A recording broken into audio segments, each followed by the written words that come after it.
Hey y'all, welcome to the channel. Sprinkle, sprinkle. Okay, so as you know, we have a guest. Once again, Terraine Hicks is going to join us and talking about the metaphysical cat. So let's welcome Terraine. How are you today?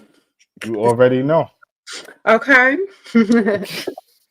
So um I don't know if there's too many people here yet. I see a few people arriving, so that's good. We're gonna wait for a second. But I guess while we wait, for those of you who are new, um, Terraine, would you like to introduce yourself and tell the people about what it is you do, what you study, your services, all that good stuff? Yeah, I'm a occultist. Um, I'm initiated into a lot of the occult arts, a lot of uh, official forms of witchcraft and sorcery and stuff like that. Um, I do magic. That's basically what I do. I'm a career magician, and one of the things I'm famous for is money magic. I have helped a lot of my clients and students make a lot of money over the years. So that's what I do. But I am a full-time sorcerer. So this is what I do all day. I don't got a 9 to 5. This is my 9 to 5, and I'm pretty good at it. And I am also starting to train other people to do what I do because I've Okay. been so successful at it. So you got a lot of people signing up to train with you, or how many students do you take on? Is Um, it in person or is it both or a, like virtual? a lot of my training is in person, but it starts online. I have like an online community, an online course, and things like that. And then if everyone who trains with me online, if they check out right, then we start the in-person stuff. All right. Okay, someone just sent a very large donation. Thank you, T. Thomas, the resurrected Saturn. Sprinkle, sprinkle. That's that money magic already working. It's already working. Because I guess they can't donate on my other channel, so they come over here. So thank you. I appreciate that. That's major. Like That's what's up. I'm putting it on the screen so everybody can see. Sprinkle, sprinkle. Thank That, you. Well, thank you, Thomas. that's Okay. So I don't know. Do you have a cat, Thomas? We're gonna be talking about the metaphysical cat. the I metaphysical was cat. I wasn't having a bigger reaction to that, but I'm trying to stay focused. But thank you, I appreciate it, like much appreciated. Okay. Okay, so tell us about your cat metaphysical um I guess what are we lecture? Do you have a lecture on the metaphysics of cats? Because I know you lecture. Yeah, well, I see. The thing with the cats is like I can I can have a lecture put together on cats in literally like 60 seconds because my entire life I have lived with cats, Hmm. right? And one of the things I've come to a conclusion of is that the cat is the number one occult animal because everything they represent is hidden. And the occult means hidden. They represent the unseen. And there's one animal that throughout the centuries have been recognized as that, and that's the cat. So just me freestyling this stuff is a lecture. So I can't wait to get into this. Okay. I've had cats most of my life as well. Black cats especially.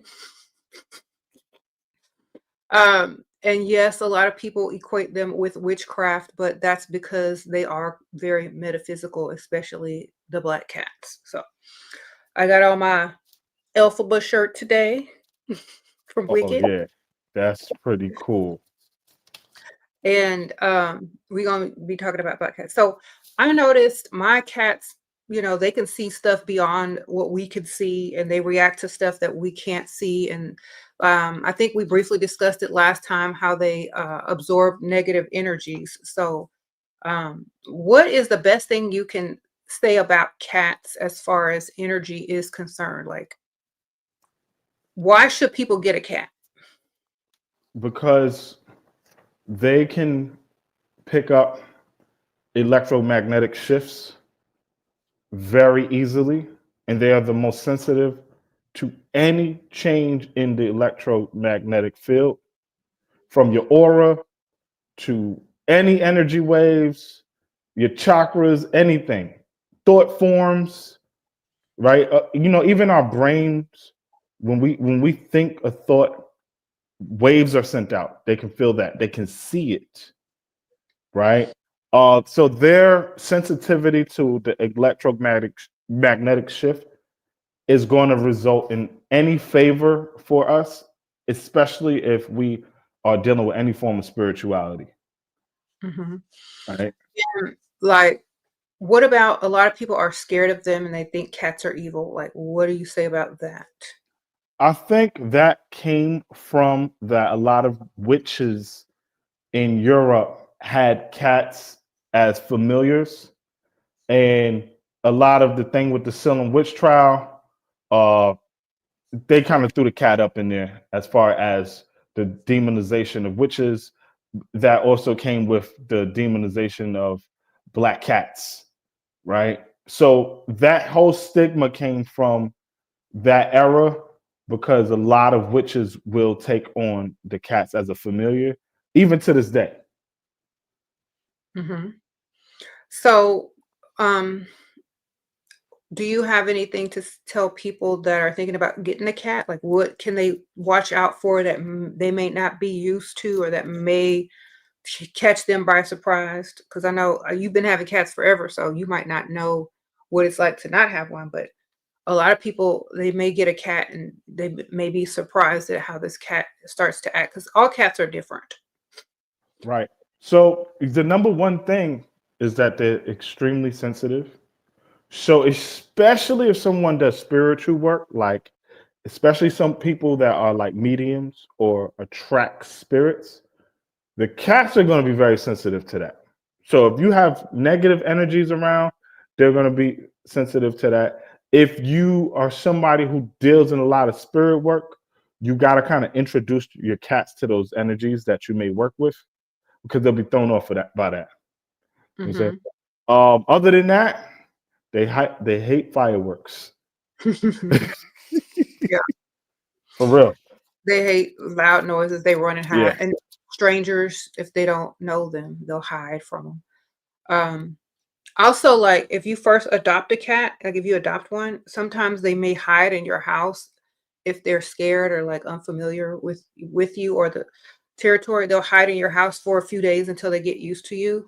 So, like, sometimes you got to go look for them or try to find their hiding space, because they will try to hide from you once you adopt them and bring them into a new environment. They get a little scared. So, Yeah, uh, that's pretty normal. put a bell on it, and when you first Yeah. bring it. Okay. So, a lot of people say cats are interdimensional, like they can go in and out of dimensions. And how do you feel about that? I believe that wholeheartedly. Um, you if you have a cat, just sit there and watch them. Right, most of the time they are in meditation, and they are holding a meditation position in yoga that we call an asana. So cats are usually sitting in a certain position with their back aligned and stuff like that, and they're still and they're breathing. They are in another dimension, entertaining that dimension. One thing about cats is that they must constantly be stimulated. So the way they get stimulation physically, they run and play. And then when they stop running and playing, they're back into meditation, going into another dimension, Hmm. fully entertaining that dimension. We learn a lot of yogic posture through cats. In ancient Egypt, that was one of the things that we've taken away from, as far as meditation and body posture, was from the cats. Hmm. And like, since they have tails, they probably have extra chakras that allow them to vibrate on a different level I, as, I'm as well. I'm so glad you said that because a lot of people don't know that animals also have chakras, right? They have different chakras, as Ashira said. And yes, there are two chakras on the cat's tail. They have two chakras, actually. Yep. So are they different from humans, or are they all unique to animals or cats? Those two that are on their tail. Um, the two chakras on the tail. One is that one of the things with the chakras uh keep us alive as far as body functions. It's part of the electricity that keeps us alive. So for the cats to keep their balance, there's a chakra there. But there's also the chakra that serves kind of like what our crown chakra serves as. It's kind of like an antenna. They have one in their crown, in their pineal gland, and also on their tail. It's one of the things that makes it easier for them to be interdimensional beings. Wow. So that's how they can be two places at the same time consciously. Exactly. So that's very interesting because as above, so below. And like, they have two like different chakras allowing them to have consciousness on either side or whatever dimension that they're in at that moment. How do you think that humans can one day emulate that, or can they? Um, why not just get a cat and have that cat be the conduit? That's true. Like on Coraline, huh? Right. Hey, I watched that. I watched that. Yeah, it's good. Yeah, yeah, yeah. So I think a lot of people don't realize that cats are very, very magical and very interdimensional. And a lot of people just see them as dumb animals. But I feel like you said, in ancient Egypt, they were worshipped, they were painted, they were like sculpted, they were like just everywhere. And so that alone should tell people that that animal is very sacred and more than, meets the eye. Yeah, I mean, anyone who owns a cat and is into any type of prayer, meditation, chanting, or whatever, they will let you know that their cat is front and center when they got to do their rituals. And there's Hmm. no denying that the cat is into the spiritual practices. There's no denying that at all. Right? You Hmm. got cats all over mosques, and churches, and temples, and they know what's going on, and they are really deep into vibration. Yeah. Hmm. So I know there are a lot of cat deities, goddesses, and in different pantheons. Which one is your favorite, or which ones do you like or recommend people to learn about? Well, Sekhmet, Hmm. right? Freya, right? Bast, right? Three feminine energies that represent the divine feminine archetype, and the number nine, right? So one of the cat's numbers is nine, and it's for the divine feminine, right? Um, and most of the energetics of the cat is going to be the representation of the fierce feminine protector. And then when the cat serves as the masculine, a lot of time is for good luck and money, right? Hmm. Even the lion has an association with the cat because it's a feline. Hmm. It, So I definitely think that there are, I call them cat cults, and I've seen lots of connections with certain celebrities that have a lot of cat-like stuff in their um whatever. I don't know what to call it, but like they have a lot of connections with cats as far as symbolism, patterns, artwork, maybe on some of their albums, mentioning certain things, certain types of cars. Because I actually made a video on that, but I wasn't able to publish it because I chose not to publish it because of the people that were that I used to show the examples of. I didn't want to put them out there like that, but because I don't think, I mean, people might have saw the connection, but I literally connected all the dots.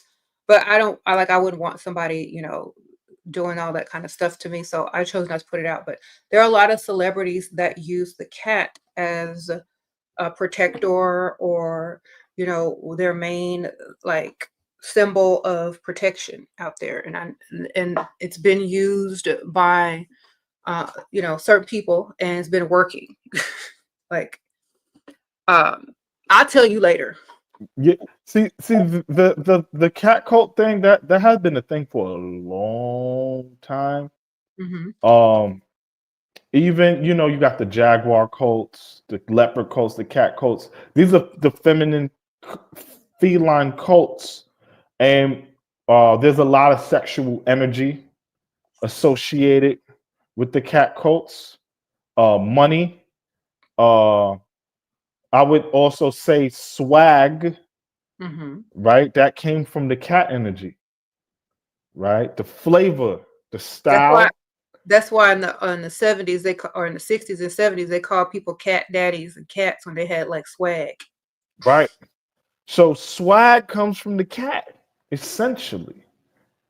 So these cults have been around since for thousands of years, and they evolve.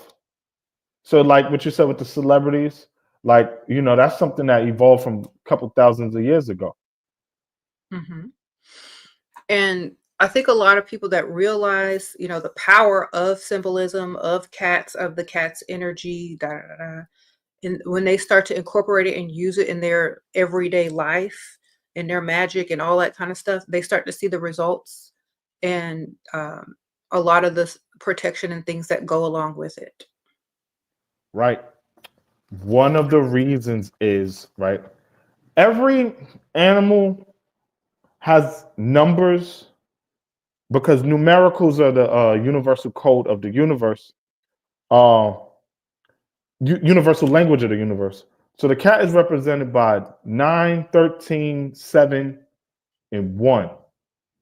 So anything dealing with the cat has those 4 numbers behind it. And that is extremely powerful because all the numbers that I just mentioned are all associated with magic. Hmm. So I think there's a lot of like people that work with cats, but you would never really know it because it's not super in your face until someone points it out. Um, but it's a good thing because like cats aren't that needy for attention unless you're not giving it to them and they want it. They're not like desperate for it, but they will let you know when they want it. So they're very like I do what I want type attitude. They're very laid back and kind of in charge of their own existence, but they do have like they're one of the only animals that domesticated themselves to humans by choice.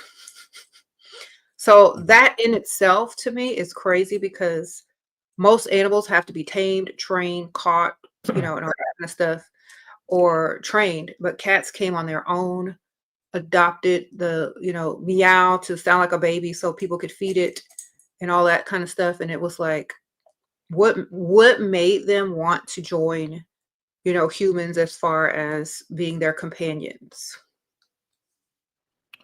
Um, there's something we call the shadow feminine, Hmm.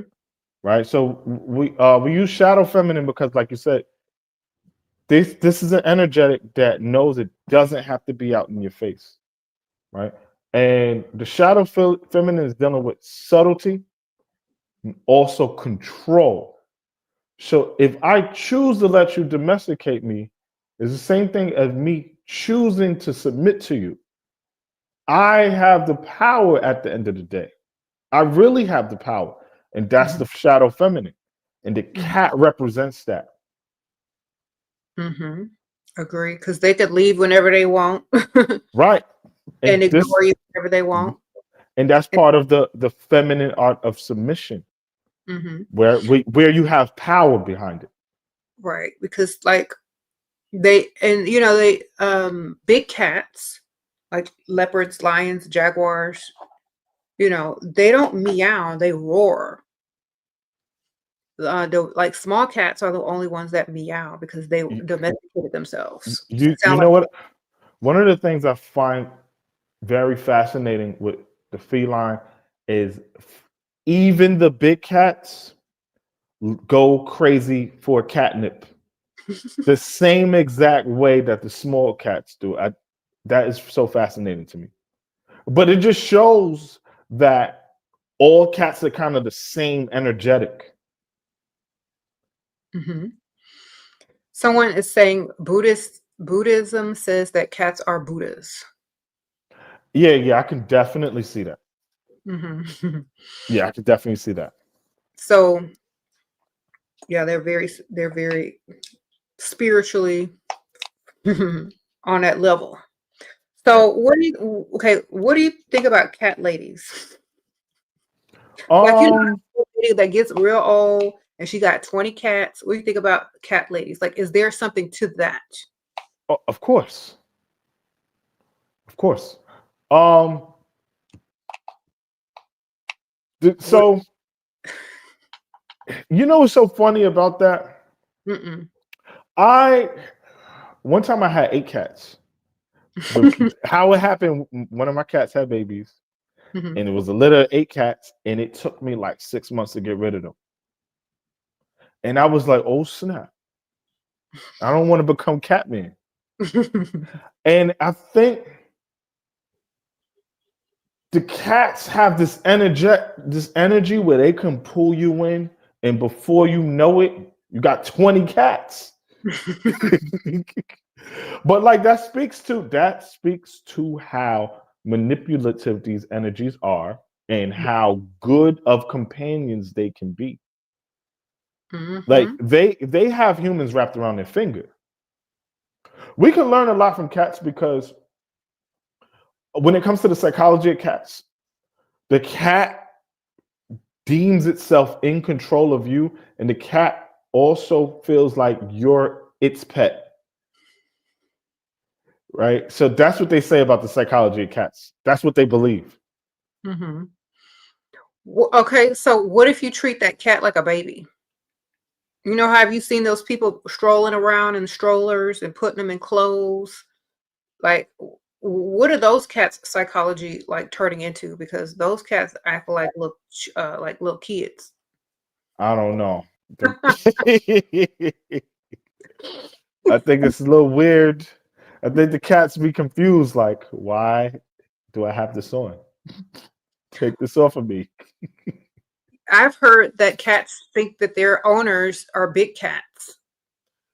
Yeah, I've heard that too. I've watched like a lot of different cat documentaries, and it's like no one actually knows what the cats really are thinking, and why they do what they do is still a mystery to this day.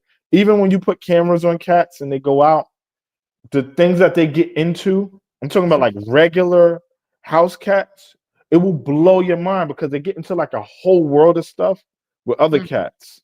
And Mm-hmm. even that is fascinating, I've right? seen those where they put the little So camera on the cat and it runs around outside.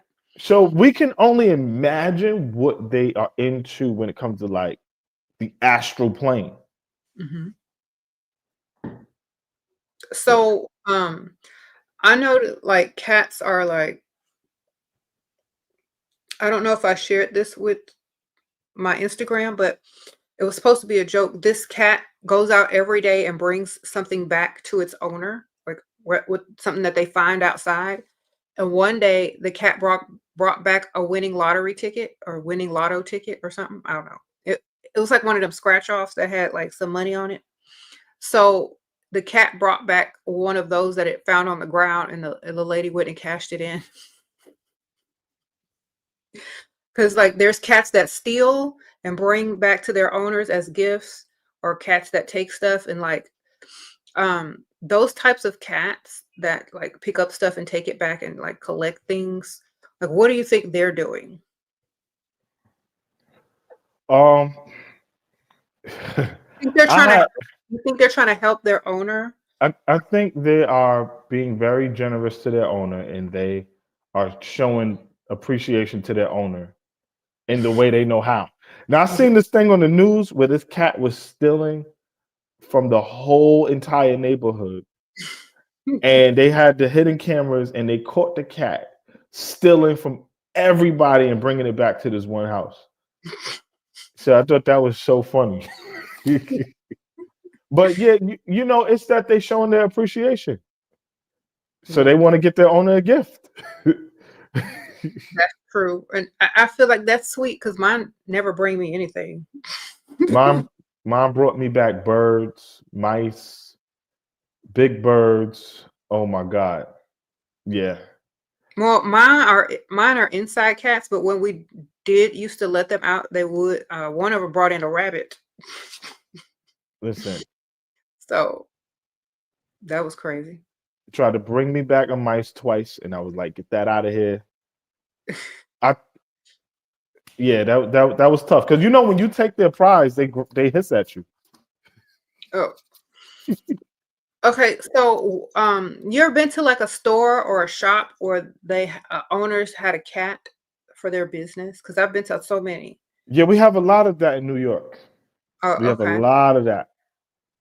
We have like, well, it's probably for like to keep rodents and stuff out, but Yeah. like in Texas, it's not like mostly for that reason.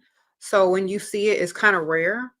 And they even have cat cafes down here where they just have cats and you can go in there and pet them.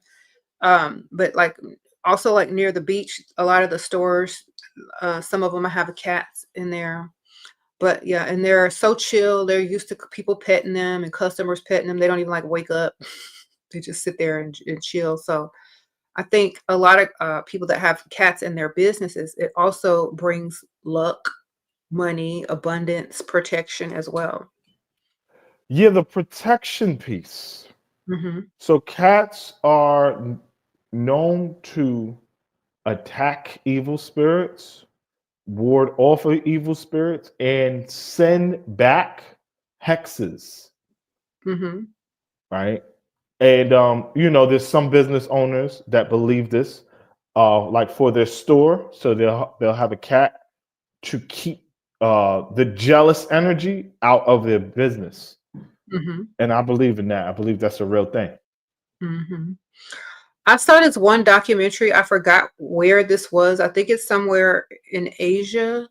But they have like a cat island. I don't know if it's in Japan, uh, off the coast of Japan or somewhere, but they have like a whole cat island, and the whole island is just all these like cats that are just roaming around, and there's like businesses, and everybody feeds the cats and takes care of the cats as a community. But it's called Cat Island, and people go there and like it's like a tourist attraction. I saw something like that in Puerto Rico. Hmm. But a lot of places have those like Cat Island, Cat Land, like Cat City. In It's crazy. in medieval times, there were some of the boats were full of cats, and that's how some of the cats got over here. Well, I'm glad they came over here. So let me see. What about like someone was saying, and I've heard this too, that cats are hybrids with snakes. Do you feel that's true? I'm not sure about that. I do know that they say that the cat got the hiss directly from the snake. The Hmm. cat adopted the hiss from the snake because when the cats would go after the snakes would hiss at them. And then the cats learned that was a defense mechanism. So they picked that up. I Hmm. believe that. Because like a lot of people say that they're hybrids. That's why they have the fangs and the snake eyes versus like big cats don't have the same eyes as little cats because the little cats have like the slit eyes versus the big cats, they don't have those type of eyes, and then they have like the different types of fangs, and also the like you said, the hiss. So there's a lot of controversy around that. So I don't think anybody knows what to believe unless they did some type of genetic DNA breakdown. I saw something like that. It was like a chart. They like had the cat and the lion and the snake. Then they put like a dragon there, and they would put that all in the same genealogy. I seen something like that. Mhm. Yeah, I have no idea. If cats are interdimensional, and like if they can be interdimensional in two places, they may can be two species. You never know. Not saying that they're a hybrid, but they could literally, like you said, like be in two places at the same time, like emulate that energy of the snake. I Because can. the snake is a long set of chakras, like you said, like a tail, a long tail, along a cat, da da da da. Except instead of being upward, it's flat unless it's going up. But I think cats and snakes could literally be interdimensional, exchanging their traits if you don't feel like that they could be related Oh, somehow. I could definitely see it like that. Yeah, I Mm. could. It's especially like they're both magical, Mhm. so they can swap, and they're both conduits as well. And if the cat is such a strong conduit, it can definitely be interchangeable, like you said. Mhm. So what makes snakes magical? Because you said they're both magical. What makes snakes magical? Mhm. The first thing is they are more astral than physical. They exist only on the astral plane, really, and they barely exist on this plane. This is why they can't see like that. Um, yeah, those are some serious spirits. Snakes are some serious energies. I work with snakes too. Mhm. And like if you ever watch a video where a snake and a cat are like going at it, that's some type of energy right there. That's a beef for some thousands of years. The minute they see each other, it's on. And I believe that's an interdimensional rivalry. Mhm. That's very interesting. Maybe we should discuss that one day, that whole snake and cat thing. Mhm. uh, so where did the dragon come from? Dragons The, are reptiles and snakes are the, reptiles. the snake came from the dragon, Okay. and the the snake link closest to the dragon is the king cobra. Oh, okay. So so cats are coming from lions, tigers, jaguars. s- Um, and so what, and these are mostly cats in like Africa and South America. So what made cats only like I guess there are different parts of the world too, like mountain lions and like snow leopards and stuff like that now. But most of the wild cats or most of the big cats are in Africa and like India and South America. So what do you think about people that want to tame those and have them as pets? Like these wild animals from these wild jungles. And what do you think about those people that want Unless like unless you what was that dude's name that what was his name? Joe? I forgot. I forgot that dude's name that had that cat farm or that cat zoo or something. He was like in all the media like a couple of years ago. I forgot his name.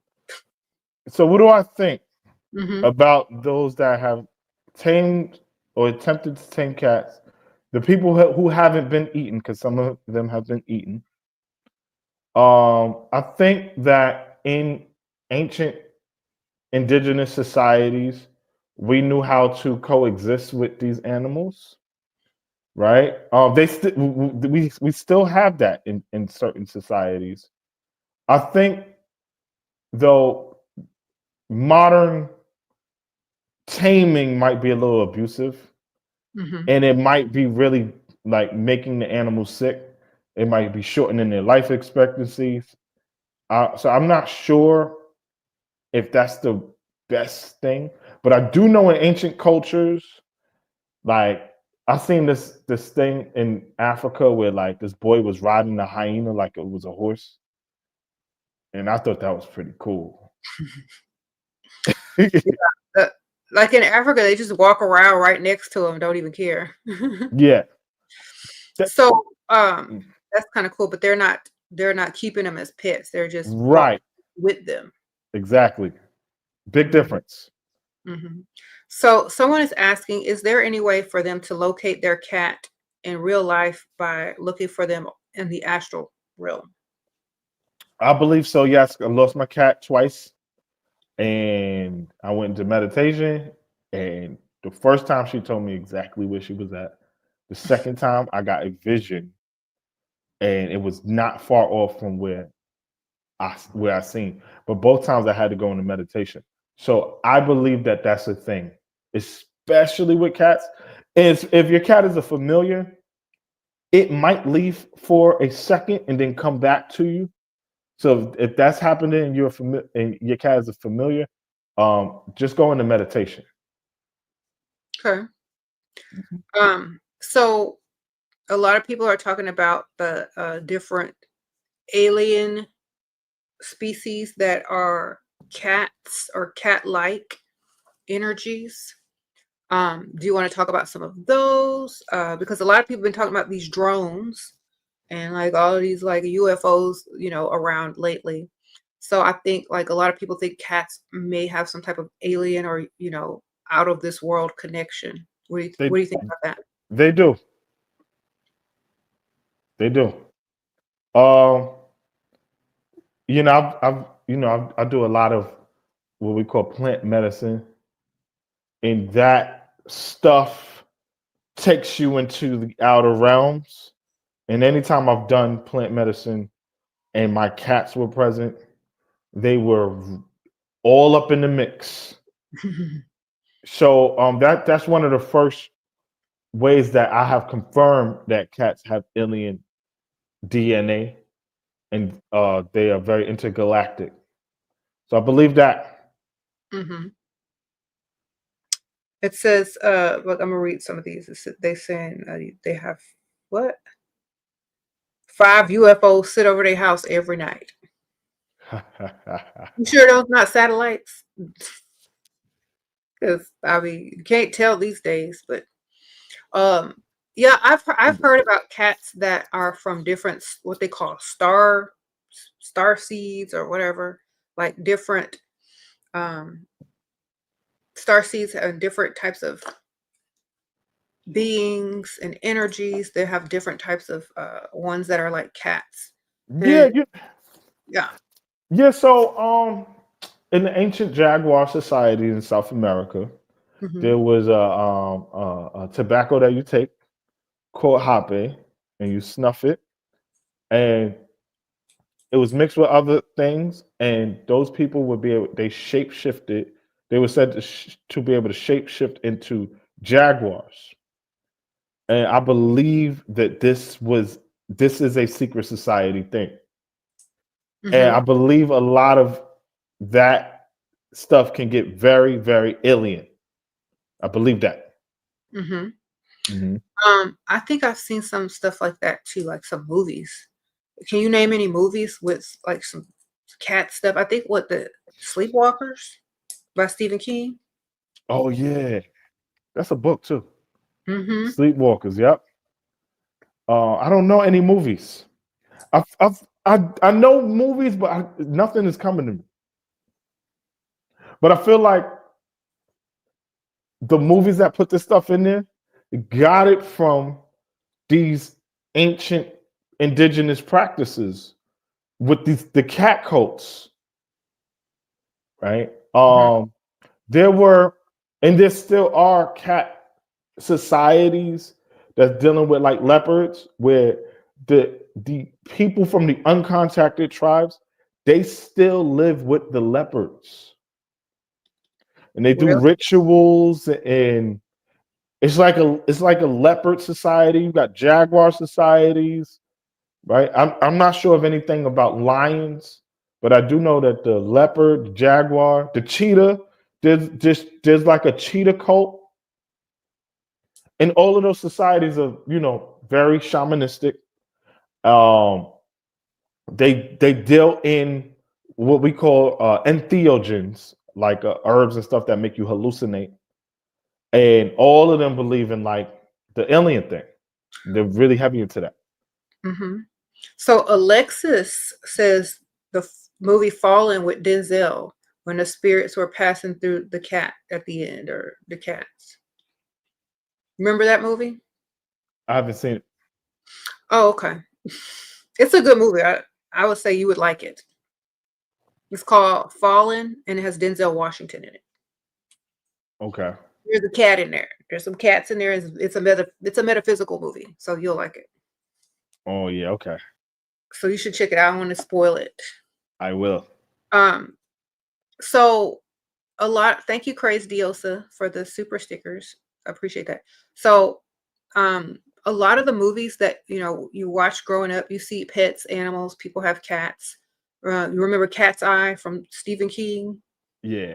When it was like battling that little troll that came in the little girl's room. That's an old movie from the 80s, if y'all don't know. That's a real thing too. Uh-huh. I used to watch that movie all the time. That's why I had cats. And I was like, because like that movie was out when I was young. And so I was like, okay, my cat's going to protect me. If somebody try to get in my room, I don't, da da da da. So what did you think about that movie? I think it's real. And when I got deeper into the occult, and when I found out that cats ward off negative spirits, and they have a ability to ward off hexes that are sent at people from witchcraft, and that's why the witches kept the cats as familiars. When I found out about that, that movie is one of the things that makes sense. I just put the movie into an occult correlation. Angela is saying, how can you shapeshift? I don't know if she's saying how can you shapeshift as a cat or just in general. I don't know. Take 30 grams of mushrooms and it might work. Just lose weight. Or gain lose weight. Or gain weight. Lose or gain weight. You're gonna ship your shape. So a lot of people think like witches shapeshift into cats, but I think that's more on the astral. I can see that on the astral. So it's like they are able to connect and use the cat as like a conduit and a connection to the astral to like heighten their frequency there. Right, because especially those of us who have cats as pets, we have a whole other relationship with cats on the astral plane, where we're still companions on that astral plane. And that's where the shapeshifting occurs, especially like if you're a witch. Well, I remember the last time we spoke and I told you to watch that Constantine movie with Keanu Reeves, and he had the cat in his lap, and he was like trying to meditate to see another realm when he was in the cat. So that goes with that. Okay, someone says, what about the cat in the Matrix? Okay. So the code of deja vu is real, right? There will be times where you can be walking in the alley thinking about something and you will see a black cat. And a lot of times it means that your reality was hacked in some fashion or form, right? Time is not linear. It can be hacked. It can be erased. Things can be added on. And something occurred if you see a black cat in the alley, right? So that's a real thing. Okay, so let's talk more about that. How, or in your opinion, how do you hack a reality? Well, time is like film, right? It could be cut, right? It's a timeline, right? It's tape, Mm-hmm. right? The right alien technology can hack the reality, right? There are beings that can delete moments out of your life, that can add on to moments, that can erase things. You know that thing in the Men in Black where they shoot the nebulizer and you forget things? That's a real thing, right? Mm-hmm. Mm-hmm. All of us have had our reality hacked in some fashion or form. Very subtle ways, right? The way that the extraterrestrials do it is so subtle you don't recognize it, Mm-hmm. right? And if you see a black cat, it's an indicator that that may have happened. Either that or another indicator is the feeling of deja vu. Mm-hmm. Where you're like, I know I've been here before. When? Your reality's been hacked in some fashion or form. Okay. So Angela says she means how can you channel their energy? How can you channel a cat's energy? Listen to the cat frequency, which is within 20 hertz to 150 hertz. So like one of those YouTube videos with the Yes. okay. Because guess what? When a cat purrs, they're purring in a frequency range between 20 hertz to 150 hertz. Listen to the range and you can connect. Mm-hmm. That's a good idea. And so let's go back to this hacking of the reality, because I think a lot of people have experienced it and they don't know what's going on. Because well, I'm gonna say, like you said, the aliens have the technology to subtly hack reality. And I think it's through different dimensions that we are not aware of, or that we aren't able to access, that they are what they can see and do more technically than we're able to do. So like, for example, I'll just give an example. So you have all those satellites in the sky that can look down on like Google Earth and see stuff that's happening that we can't see. So they can interact, send this stuff, like send information here about things that's happening way over here, and like have stuff put in place to stop whatever's happening, like on that movie with Jim Carrey. What was the name of that movie? Where he was like in a fake world, and he was like the only one that didn't know, and all the other people were actors. So they were just keeping an eye on him, and every time he would walk this way, they would like cue people to say certain things and da da da.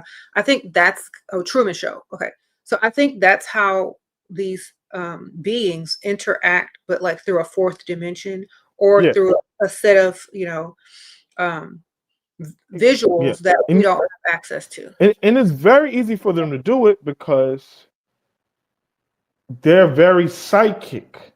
So all they have to do is influence our thoughts in a real subtle way, Hmm. right? And then before you know it, it's like, how did I end up doing this? Right?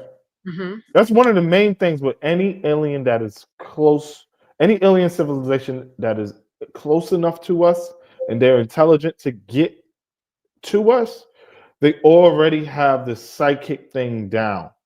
Right. Okay. Thank you, Angela. SHERA, you've helped me so much. Thank you. You're welcome. Sprinkle, sprinkle. So what about people that emulate this type of like what about people that emulate this type of alien, subtle, suggestive things? Because I know people are emulating it as well and trying to be like those energies that are, subtly changing reality. I know people that are, I don't know people that are doing it, but I know people have the possibility and probably are doing the same thing subtly. What do you think about that? I think that's the way of the universe.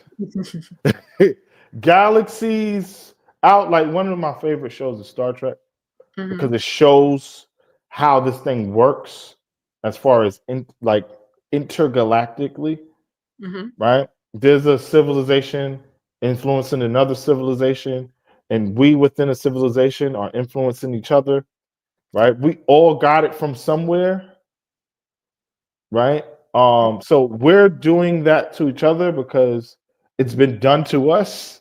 So we're just copying what we learned. We're copying what we learned. So let's go back to these drones.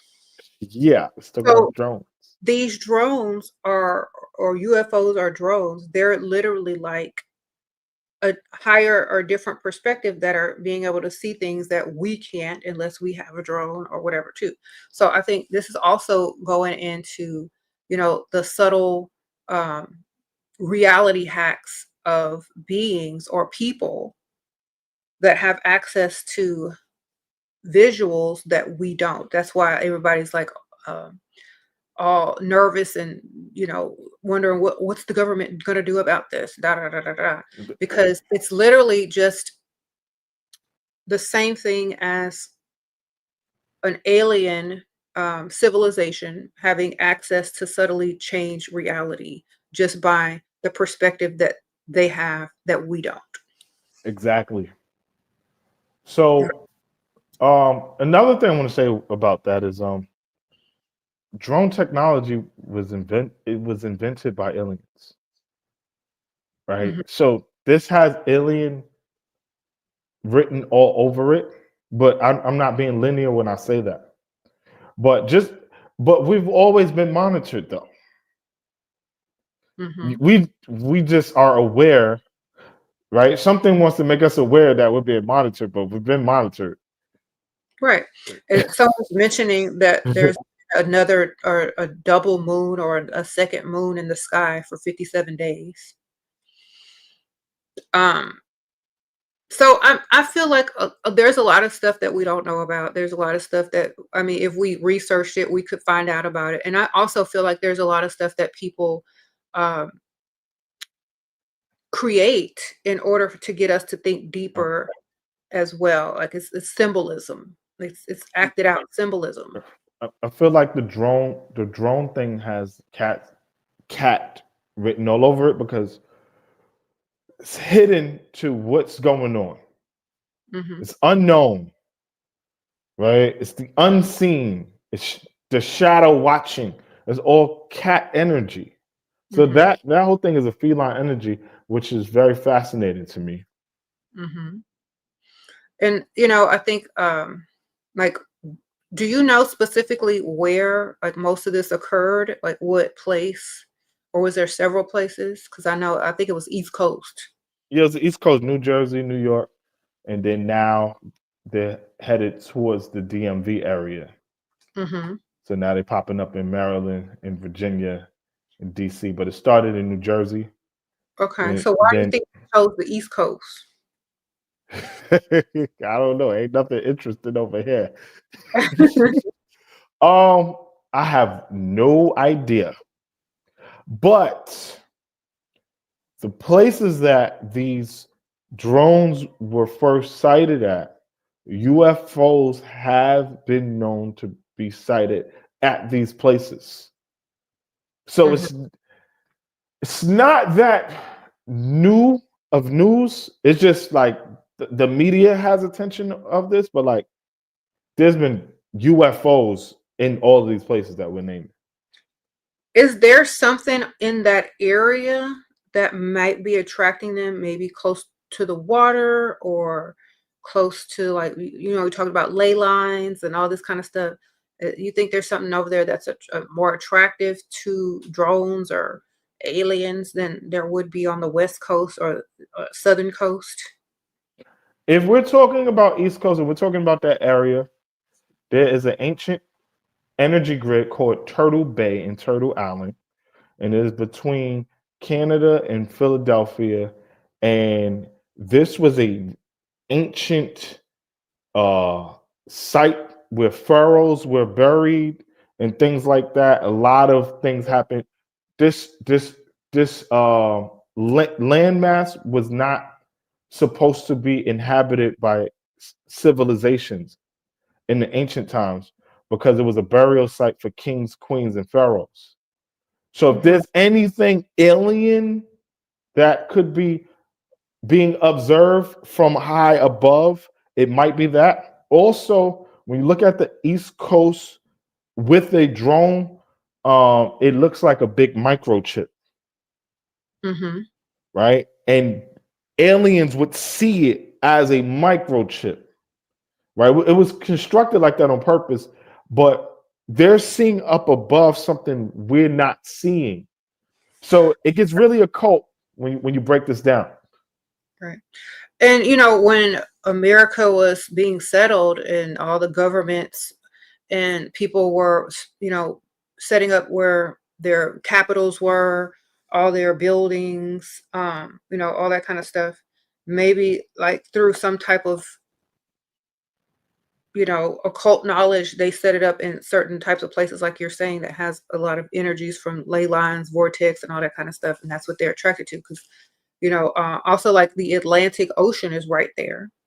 And then you have like the theory of Atlantis about like how there's these energies and beings that have probably been, shifted around and nobody really knows where it's at. And it could have been right in the middle between this landmass and that landmass. So it could be some of that stuff too.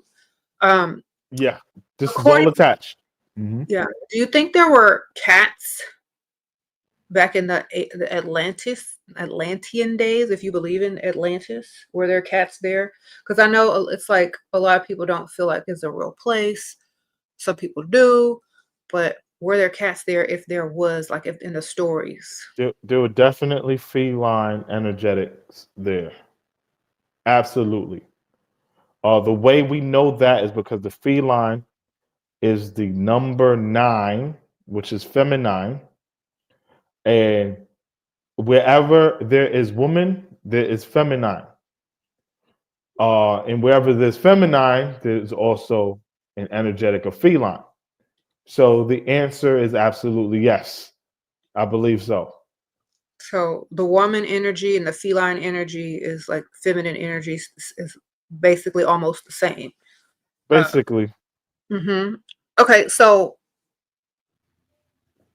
I don't know if you studied Atlantis or that lore or anything, but were there any other like ancient civilizations in that time that had cats besides Atlantis? The ancient Phoenicians, and that's like right in that era, they dealt heavily with the cats, and they utilized the cats for astral navigation science, right? So the ancient Phoenicians were the experts in navigation, and they took a lot of the cats with them when they would sail the seas, and and that's how the cats got on the boats, right? So they were good at navigating astrally. So like if they were lost at sea, they could meditate with the cat and find their way.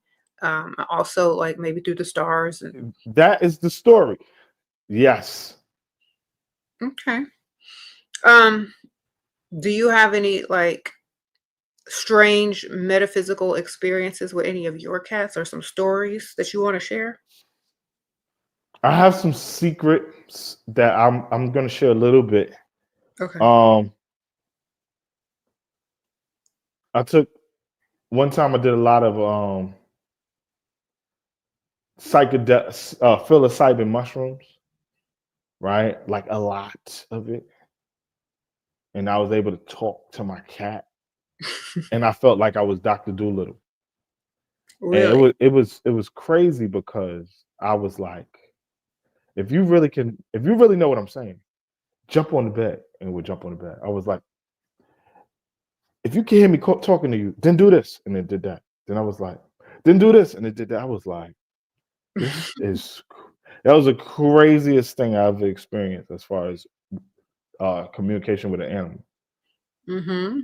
That was crazy. Yeah, I think like cats know when you're talking about them too, because they start acting like they know what you're saying. Like literally, I think they know because if like you could be talking to another person about the cat, saying, "Oh, that cat is being bad today, and they're doing this, they're doing that," um, and the cat will just run away like in shame.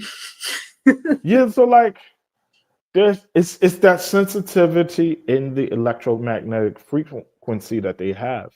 They Mhm, can feel everything, mhm, right? So that's very useful to us. mhm. I think so. Um, Ariel says that it's been cloudy all day, not normal weather. You feel like they're controlling the weather to cover the sky so we can't see. But they've been doing that. Blame the drones. They've been doing that for a long time, like Yeah, altering weather and covering stuff up. yeah, they've been doing that. But I think it's because a lot of people don't realize the technology that's out there because they don't tell everybody. And if everybody were to know, they may not act right anymore. That's Yeah, all. That's what I can say. Because some people, I don't. Some people have seen stuff, and some people have not. And the people that have seen stuff, I feel are, I would say, spiritually aware enough to accept it and not freak out about it, versus people that aren't ready for it. And so they may notice little subtle things like, oh, there's extra clouds today. I think they're controlling the weather, but they've never really seen what they're hiding or the stuff that most people don't see because they're not looking or they're not observant enough or they're not vibrating on a higher frequency. But I can tell you that some people have seen a lot of stuff and they know exactly what's going on. yeah. I think people will go into shock if they see too much about what's really going on. It might be a little irresponsible to make everyone aware of what all is going on Hmm. from the weather, these drones. Some people are just not ready for all of that, especially the alien stuff. They're just not ready for that. They're not ready for the stuff that's happening on Earth already, Right, let alone what's happening up there. right. So it's like they don't tell everybody because not everybody is mentally prepared or well educated enough in certain subjects to understand because you have religion, you have this, you have that. And when you don't have a universal truth, people are going to go at each other instead of try to understand, you know? So Exactly. that's why they don't do it because Mhm. everybody has a different belief system. Yep. Hmm. Okay, so someone says, "Do y'all think ocean is space?" What does that? Yes, I Yeah. believe that. Right, and like you got water, which we actually really don't fully know what water is because the way it's formless. But like when you talk about like the depths of the ocean and how many different dimensions can we enter within the ocean alone, right? And like, if you've seen that movie Stargate, though their portal through space was through water, like ocean water. That's where they saying that these drones is coming up from. They're saying that the drones is flying up out of the water. Hmm. Whether these drones are doing that or not, there's so many different accounts of UFOs doing that. UFOs coming up out of the ocean. Hmm. So yeah, the ocean definitely a portal and it's definitely outer space. It's not so linear that you reach outer space just going upwards. Right. And then they have like mm, catfish. So like that's funny, I know, but like have you ever seen a catfish? They look like they got whiskers. They're like they give live birth, and they kind of look like a cat in the face, but they call them catfish. But even the name is like giving multidimensional. Mhm. Okay, Nurse Nita says a news reporter told her that there is a lot they don't tell us because of how we would react. Yeah, Yeah, that's true. agreed. Because I already know. Because I ain't got nothing else to do but to observe things sometimes. And like many years ago, I've observed a lot of things that I actually got to capture on film and video that most people probably won't see. But just those things alone allows me to know that there's more that's going on that people would ever say, because they fear how people will react. And a lot of times they test it out by putting out quote unquote conspiracy theories to see how the public will react to the conspiracy, how they're going to argue in the comments and all this kind of stuff. And if they're ready or not, they're not going to tell people if they can't even handle it on social media as a conspiracy, right? Right. So, okay.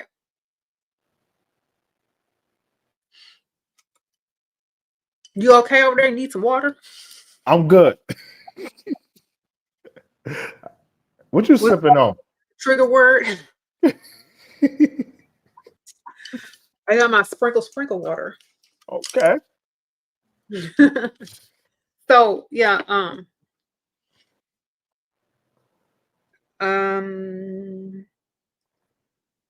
okay, I can't say the word because you're gonna start coughing again, but what sea theory do y'all think is not true? Sea theory? Conspiracy theory. Oh, It was a joke saying you were getting triggered by the word because every time I said it, you was coughing. they say that there's radioactive. There's a nuclear bomb that was snuck in from Ukraine into New Jersey, and that's what the drones is looking for, the nuclear bomb. I don't believe that. I ain't buying it. I'm decoding it to tell you what they're really trying to tell you. Oh yeah, please do. Okay, where is it from? Ukraine. Okay. Yep. To New Jersey. Okay, well, a lot of people approach decoding in different ways, and I've seen so many people do it, and that depending on, like, I'm gonna say the energy. So I'm just gonna go very vague. So something very energetic on the scale of that has been brought from another place to the United States. So I would say a shift in energy, like if you want to get spiritual about it, a huge shift in energy is about to hit that East Coast. And they're trying to figure out exactly what type of effect it's going to have. And how the people are reacting to it now is like a warning to those that know, you know what I'm saying? If you know, you know. It's a warning to understand that there's getting ready to be a huge energy shift in that area. It could be I would say a interdimensional shift. It could be some type of energies, ancient energies, or different types of energies that are getting ready to reemerge, or some new energies from somewhere else or something. But that's what I'm getting from it. It could be a whole shift in energy that's coming from a different place. Because, like, if you study a lot, like ancient spirituality, ancient things like that, like that area, Ukraine, Russia, and all that kind of stuff. Like if you look back at their biblical drawings, they did a lot of that alien stuff, like Enoch. They drew a lot of angels. They had a lot of. I have a drawing back there from like different artists that were from Russia and Ukraine, like type areas, where they had the saints standing on these spheres with wings that look like drones. So a lot of that is that energy returning or getting ready to shift and come into this reality over here, in my opinion. I like that. Okay. Yeah. If you ever look at one of those old Yeah. Coptic Russian drawings of like Enoch or the saints, look at their feet. Look what they're standing on. It's a Yeah. disc with wings on it. You watch that show Ancient Aliens? Because they always talking about like UFO stuff going on in Russia, Mm-hmm. like all the time. In Mm-hmm. Ukraine too, Mm-hmm. all That's the time. it's a physical representation of what's getting ready to happen spiritually. So they have to show you in the material world so that you can, if those who know, can prepare for it in the spiritual as well. So it's like a literal spiritual warning. Like, this happened like maybe like 4 or 5 years ago, and there was a huge shift, like right before COVID and all that kind of stuff. Everybody got their sales together. A lot of stuff changed, and there was a lot of stuff happening in the sky near the West Coast in that time. Now it's the East Coast. So they had a lot of stuff happening on the West Coast like 4 or 5 years ago. Beams shooting out the sky, all this kind of stuff. Ozone layer being cut. You know, weather seeding, all these fires and stuff. So they were getting ready, like, and then all the exodus from California to different states. So that was that shift on the West Coast. Now the East Coast about to see something. I don't know. I'm moving. I don't know if it's good or bad, but if you just take the symbols of it, like an energy, because like nuclear is a huge energy, right? Is True. coming to the East Coast, whatever that may be. Call Ghostbusters. I don't know. Like were you talking about that movie Ghostbusters? Like same thing. It's about the energies that's coming through, and they're showing you materially so that people can subconsciously prepare. Yeah, that's deep. So, like cats, they're going to be able to pick up on it faster than humans. So Yeah, watch your animals. yeah, I was just going to say that. Everybody who got a cat, holla at them. Hey, give me the what's the play? That's how you got to talk to the cat. What's the play right here? Because the Pentagon ain't telling us.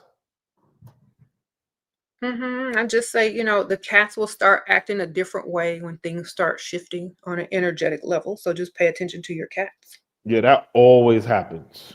When something is up, both cats, they are off.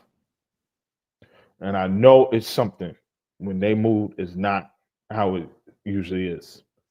hmm If they start acting out of character or like doing stuff that they don't normally do, like some cats will start peeing in a certain place, like near the entryways to protect, I guess, the energies from getting in the house. It can smell like the cat pee or whatever. Yep. But a lot of times, like if that's not normal, to pay attention to that because they're stressed out about something that they don't like in that area. Who's coming through your doors, who's over there that they don't like, that they're trying to keep They, out. they are more keen alarm systems than dogs when it comes to spirits and stuff like that. They are sharp. Nothing can get past them. hmm So yeah, that whole thing, like I say, cats also, like if you own a cat, you probably more psychic than people that don't own a cat. By far. Yep. And so your thoughts may connect faster than someone without a cat because the energy is heightened in your home because of the cat. I would say merely owning a cat alone heightens your intuition. hmm Because when they're purring at 20 hertz to 150 hertz, it's like they're doing a sound bath in your home, hmm right? So they're setting a frequency, and that frequency is going to allow us to be more intuitive by default. That's true because like I remember before, like there was a short time where I didn't have cats and I was not as connected or you know just being able to connect things the way I can now that I have two. So I don't know, like And I used to work when I was a teenager. I used to work in a cat kennel. So I was surrounded by 50 plus cats a day. And I got to pet Wow. all of them cats. Wow. So I was literally like dealing with cats every day, all day, several, like, That's a lot of cats. yeah, when I was a teenager, I was like, Sheesh. you see three-legged cats, stray cats, blind cats. You know what I'm gonna do one day? I'm gonna go to a cat cafe. I'm gonna just before I go there, I'm gonna dump a bunch of catnip on me. Chase you around.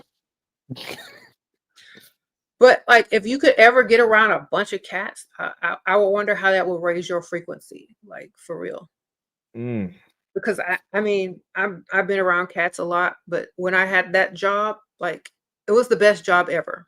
Even though I had to Wow. change litter boxes, that was my favorite job. Because it was like every day you get to just go pet a bunch of cats. Wow. Yeah, that sounds fun. We have one cat cafe in New York. Just one. Okay. Hmm. We had a couple, but sometimes they closed down and then opened up somewhere else. I don't know, but um, I think in Asia they have a lot of the cat cafes in different parts of Asia, and then Japan, and they see the cat as lucky, Mm. and they do a lot of like they have what's the I don't know if you know the cat that's white that has a little paw up. I know you're talking about You know the lucky the white good the good luck cat. yeah, a Skillful lot. money. Mhm. Very, very popular. Mhm. But what do you think about Catwoman? Catwoman. Okay, the story of Catwoman or this Catwoman? The Like story. how she became a Catwoman? Yeah. Cats brought her back to life. Yeah. What do you think that there's any occultism to that?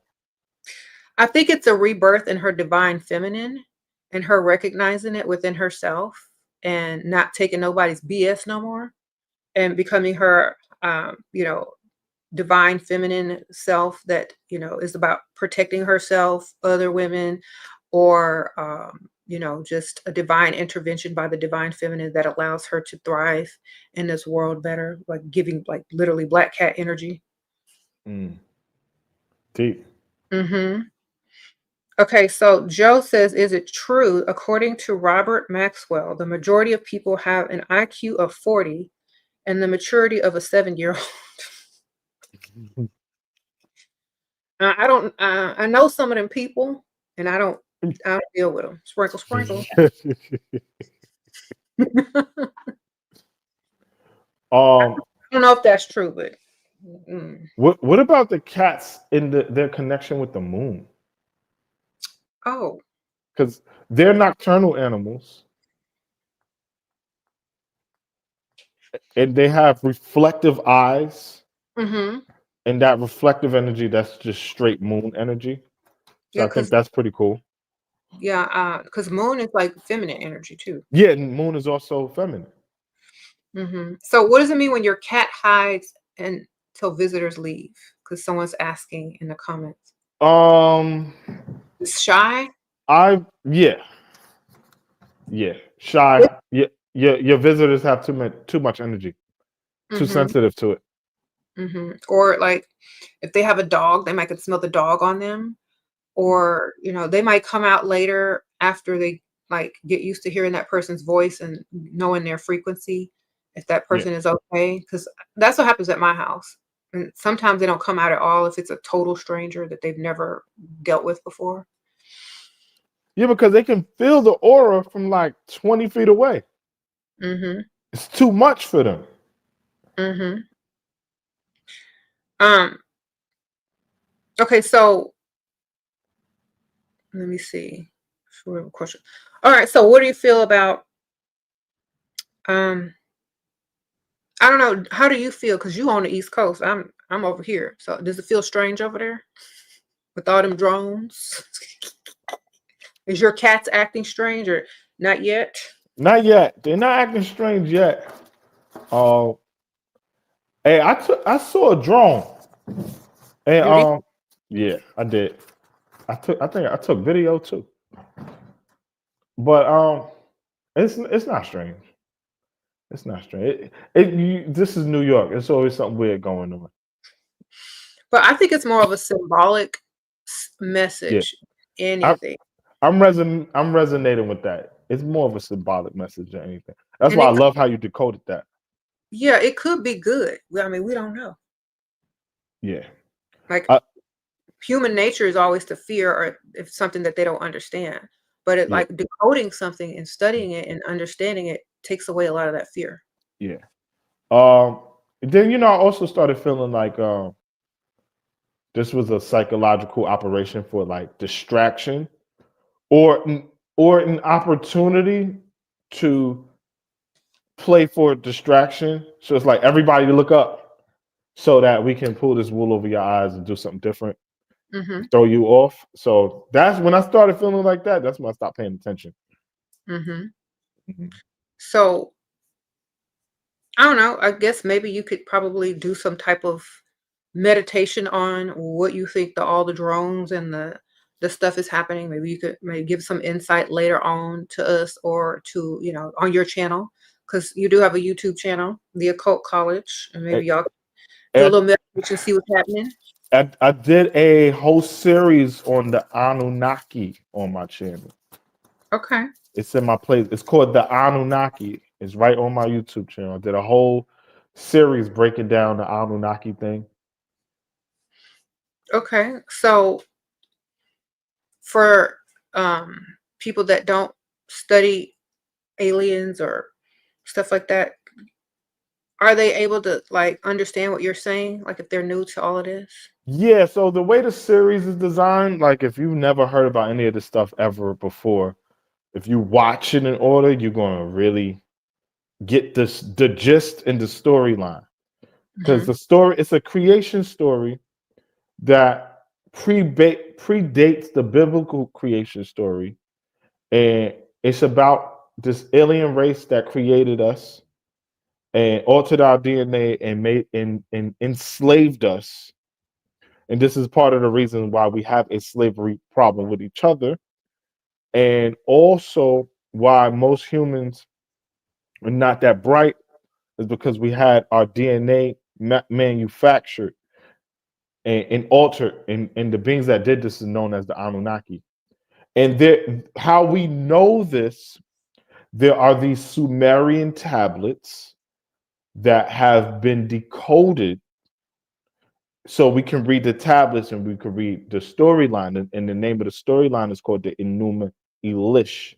So I broke all of that down. So are those beings that are coming out of the water with those like fish heads or outfits on, and like the Sumerian tablets? Someone says inky, but there is a lots of symbolism in those carvings with those beings that are coming out of the water. Some are coming from the sky because you can see little stars around their head. Some have on fish outfits that are coming up out of the water. Some are carrying different types of plants or trees with them.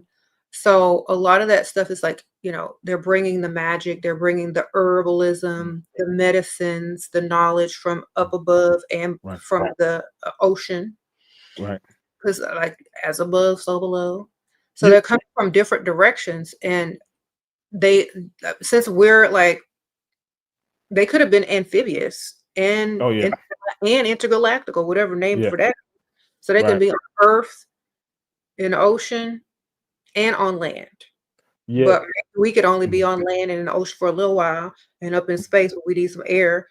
So we're like on that movie Prometheus, when they were able to travel to that other planet and say, well, why did you create us? And they got mad and was trying to, blow up Earth Mhm. because that would, uh, they weren't, people weren't supposed to survive. But I think that's interesting how the stories and all the movies in Hollywood try to tell you in certain ways.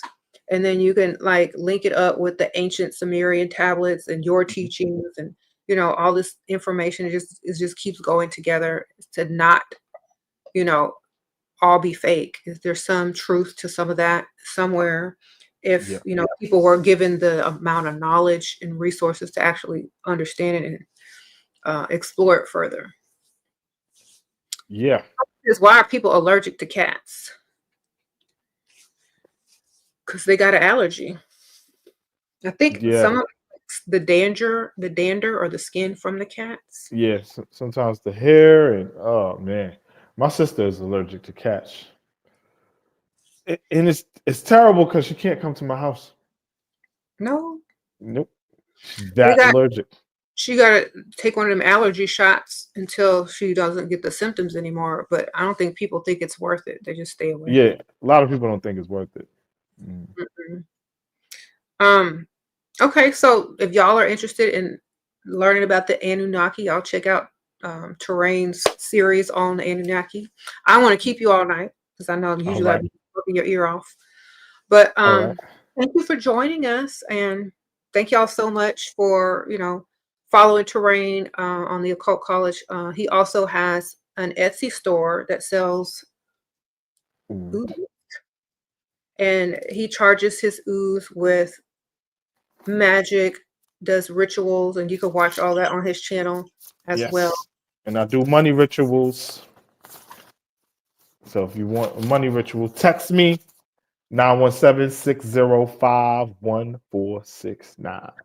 It's also in the description bar. I'll type it out. Say it again. Now, 917 oh, hold on. Okay. Uh-huh. 605 1469 and just 1469.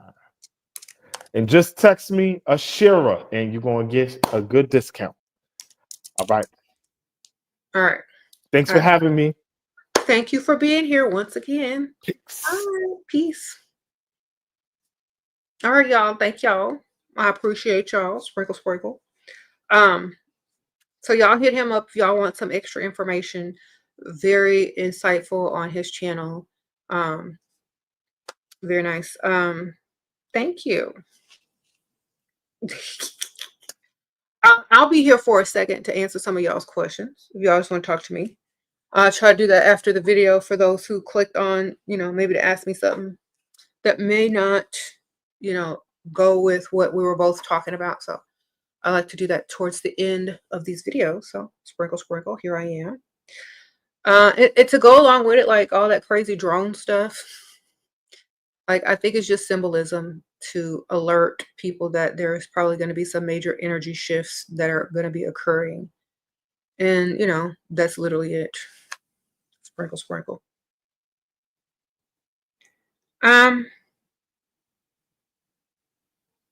What oud should you buy from the Occult College? There's lots of different ones. Just read the description of what they're supposed to do. There's some witchy ones if you like that sort of scent, and those are very nice. As far as the scent is concerned, the ouds are like thick oils. They're not like thin, so they last a long time. And look, I'm going to show you.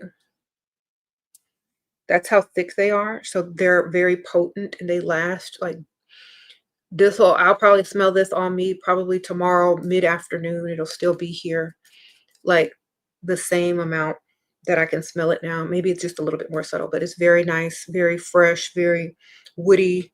It also has like different types of, there's all sorts of, just go read in the descriptions, the scent and all that kind of stuff, and you choose what's best for you.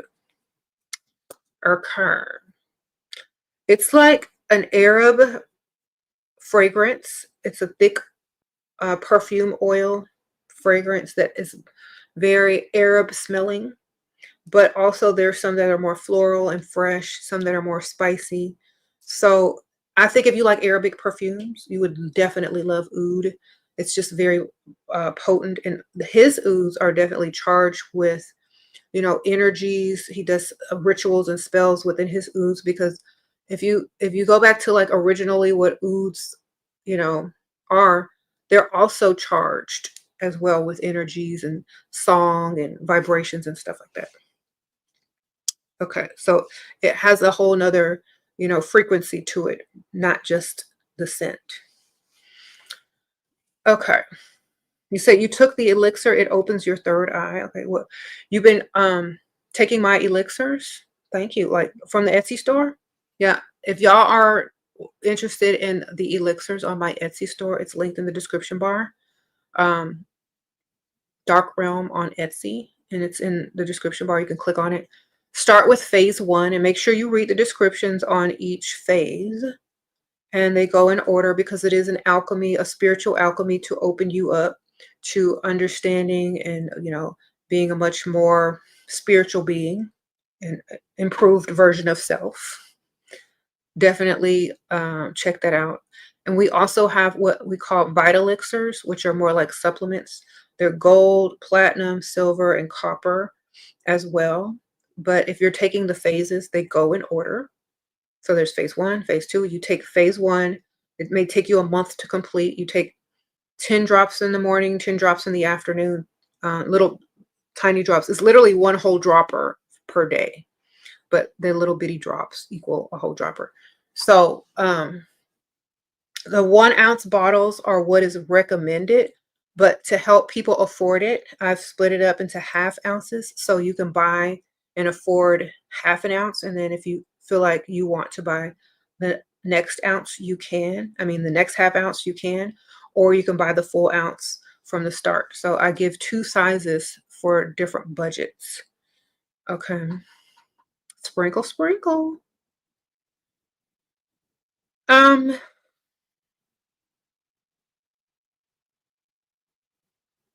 What do you think of low vibrational clothes material polyester? Is that a thing? Well, honestly, you can bring your vibration up through other things as well. But if you're wearing low vibrational clothing, make sure you're wearing high vibrational other things to counteract it. You know what I'm saying? So ouds are highly vibrational. Essential oils are highly vibrational. Da da da da da da da. But yes, if like when you're doing some type of spiritual work or when you're trying to meditate, make sure you're not wearing low vibrational clothing. Okay. Uh-huh.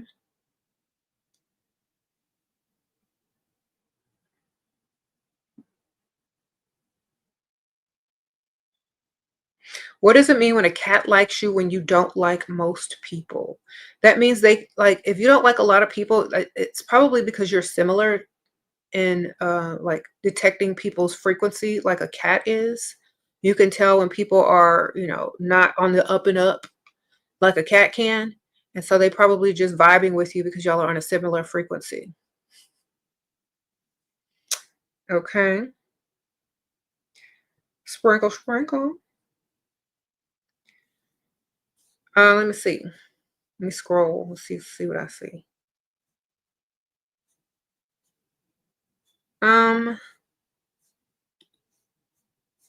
Hold on. Make sure I didn't skip anything. Okay, Pretty Pancakes says a black kitten slept under her head when she was young. The spiritual meaning.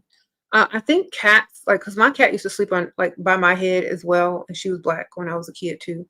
I think cats can also alter your like dream state as well as also protect you from astral things in the astral realm or your crown chakra up there as well.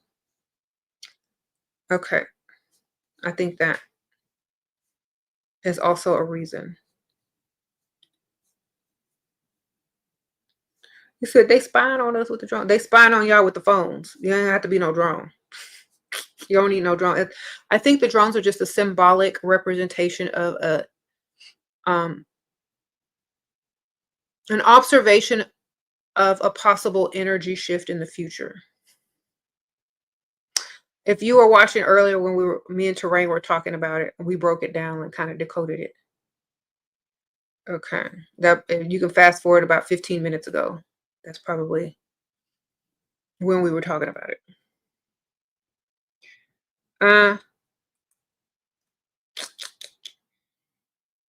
I think drones are just representations of beings that are observing us. That doesn't mean they're alien. It doesn't mean they're human. It just means people, beings, just a being. It don't even matter if it's alien or not. Just a being. because like Terraine was saying earlier, if we can emulate what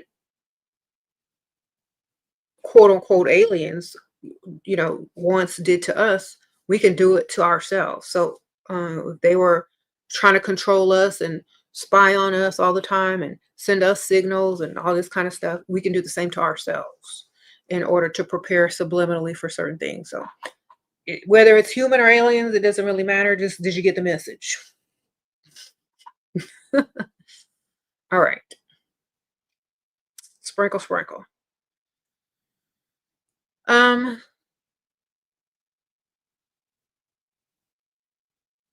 mm, mm, mm.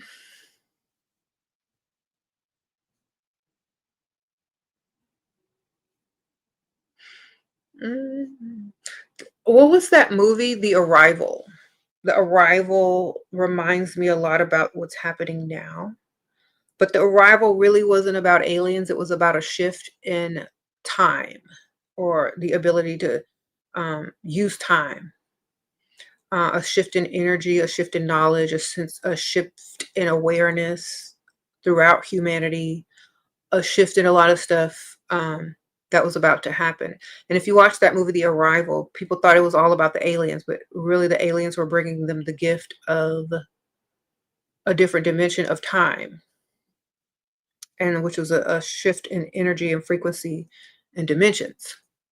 Because if you watch the end of that movie, it's not really about aliens, it's about the way that people are using time differently, not in a linear fashion, and how it all connects certain things. So I think that's something that people should consider as well. It's not always about something physical. It's always about something symbolic, and also something unsaid, and those who know. You know what I'm saying? Mm-hmm. So, like, there are different levels to consciousness. Some people will see drones in the sky. Some people will see people spying. Some people will see it as a symbol of, you know, things that are being observed from a higher dimension. Some people will see, like, it's just different levels to it and different reactions to it depending on which level you're at consciously. And when you get the message on, a higher level of consciousness, there's literally no fear involved versus the lower levels of consciousness, because you're thinking on a more lower frequency versus a higher frequency. So you're going to interpret things different depending on the amount of knowledge you have, the frequency that you're vibrating at, the amount of fear you have, blah, blah, blah, blah, blah. Okay. It's not really a distraction, it's a message. If they're going to blast this stuff all over the news, it's a message. Because if it was a distraction, it would be something major. You know what I'm saying? Not, and this is not that to me, it's not that major because it's already happened like a couple of years ago on the West Coast. But whenever there's a shift in reality that's about to happen, they give you information and symbols that are to be, put out on the news, because those who know are going to get it. They're going to be like, okay, time to do this, time to do that, because they're sending this message that things are about to shift and da da da da da. It's literally just decoding the message.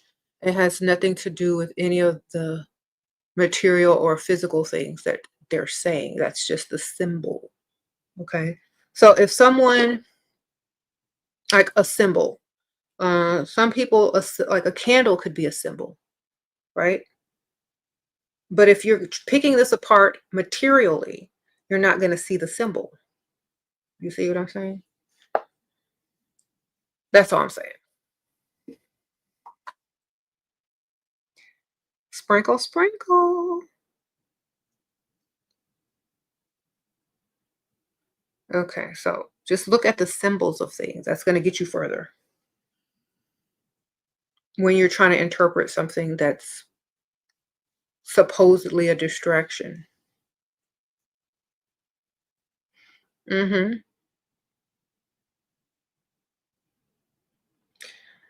Okay. You said reminds me of the Chappelle show at the end where the man screams message. Exactly.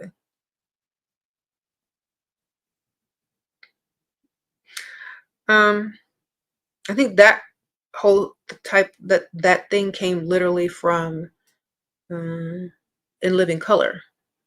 There was a character that did the same thing. He was like he would pop up when something was happening and some knowledge was being dropped and they would scream message. They did that in Living Color too. If y'all are old enough, sprinkle, sprinkle. Uh-huh.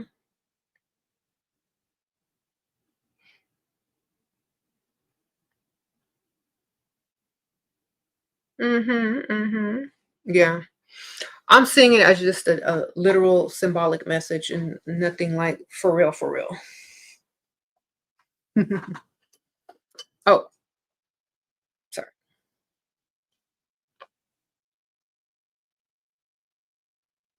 You said all menace to society too? Yeah. The message. Okay. Yeah. This is why also I don't do like consultations or decoding anymore or readings anymore because I think too many people are on too many different levels of thinking.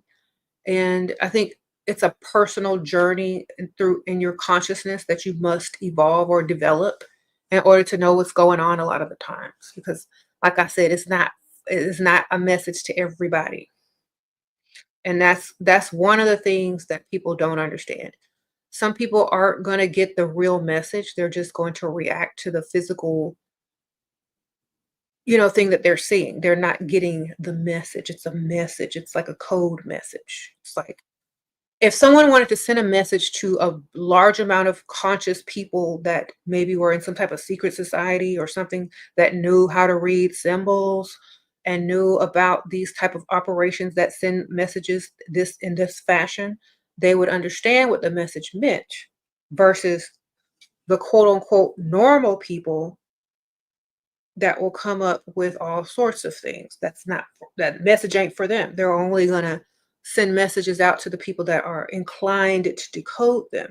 And it's up to them to tell whoever they need to tell, and so on and so forth. Okay. All right. Sprinkle, sprinkle.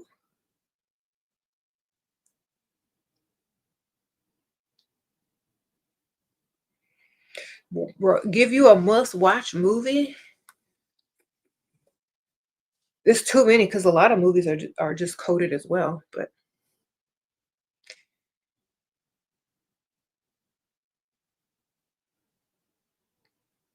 mm-hmm. So if you got the message, hang up the phone and don't overthink it. That's true. Did you get the message? Okay, great. Got it? All right. Now go back to doing what you was doing. Just wanted to tell you. Literally, that's it. Mm-hmm.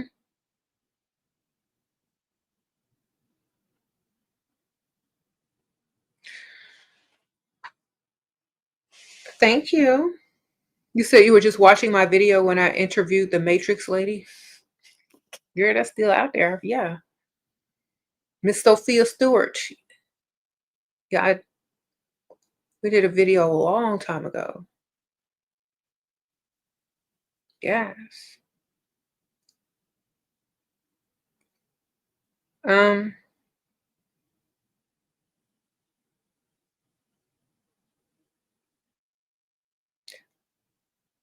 Let me read some of these.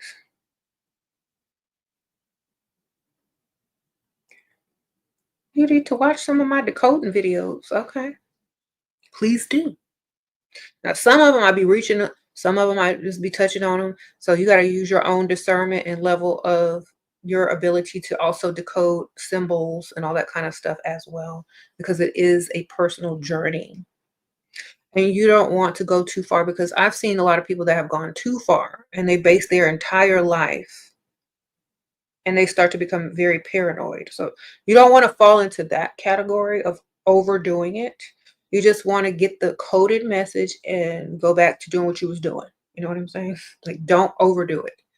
Because a lot of people that like delve into the occult, into symbolism, into learning all this stuff, sometimes they go a little bit too far, and they're not able to focus on anything else, or they are not able to function the way that they used to.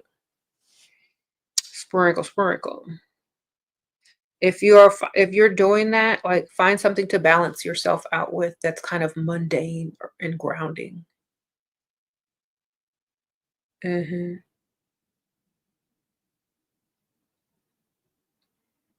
Yes, almost all movies are coded unless it's a badly written B movie on Tubi that somebody just put together because somebody gave them a camera. I don't know. And even then, subconsciously, they could be putting symbolism in it by accident. So who knows?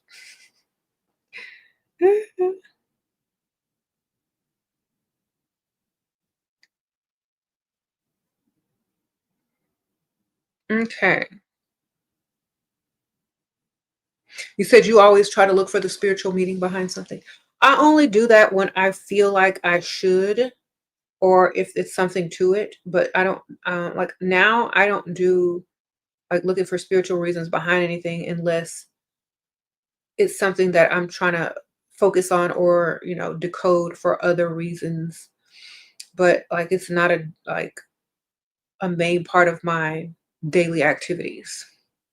But see, when something major gets your attention, that's like the message saying, okay, pay attention to this, decode this right now. Not everything is going to be assigned to something. But when something major is right in your face and people are showing you something, that's when they want you to decode it. Okay? Not just any little thing. Okay. So for example, if something major is happening in the sky or major happening on the news, decode it. Don't decode why a bird flew across the street and chirped twice and a red car drove by. Don't decode that. Okay? Maybe movies, maybe some lyrics and songs if if you know that it's like a hidden meaning in it. But don't decode like everyday mundane silly stuff that really doesn't matter, because that you're doing too much. Okay. Okay, sprinkle, sprinkle. Just hope y'all know.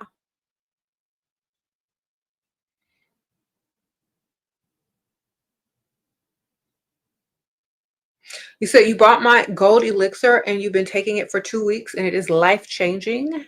Yes, thank you, free agent girl 23. Yes, when I first started taking my phase 1 gold elixir, it totally changed my mindset, made me more focused, and I think I started like a lot of my businesses during that phase, like phase 1 and 2, and then it just kept going from there. So, um, like my other businesses, like my major businesses. And a lot of my videos started to get way more in depth. A lot of my studies in the occult and stuff like that began to get way more, in depth after being on those elixirs, because they do raise your frequency. They do make the neurons in your brain connect faster so that you can connect more dots. So, for example, if you are only to decode something that would connect one or two things, like being on the phase 1 elixir, and or phase 2 after you've done phase 1, but phase 1 definitely will make you be able to connect like 6 dots versus just 2. And so it makes you a lot faster on your feet, a lot faster in thinking, a lot faster in talking, speaking, getting your information and points across. It just makes you a faster thinker, because the nanoparticles and the gold in there help the electricity in your brain, fire the neurons much faster, because it's a conductor of electricity. So your thoughts are going to be faster than the average person, or they're going to get faster because you have this, you know, gold conductor, you know, in your system.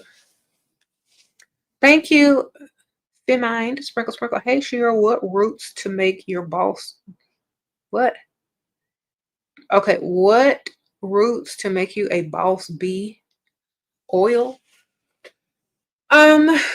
What roots? It depends on what you're trying to do, but I'm always, I like, instead of roots, like, because that's hoodoo, right? Or instead of roots, I like herbs. And because they're easier to use, you can use them in candles and all this kind of stuff. But if you're into hoodoo, maybe you should look that up and find like a professional hoodoo practitioner. But I definitely like herbs for getting that money. Okay. Sage definitely gets rid of negative energy, but mint gives you that money. Okay. Mint. Get you some mint. That brings in a lot of like abundance and stuff like that. Basil. Hmm. Um, there's some that if people are trying to like create love, you would use lovage. That's also an herb. You can put that in a lot of your stuff. You can make oils with it, put it in candles, um, put it in sachets and all that kind of stuff. Bay leaf, of course. You can use like dried or fresh mint, or you can dry your own fresh mint. It just depends. It's you're going to charge it with the energies as well, you know.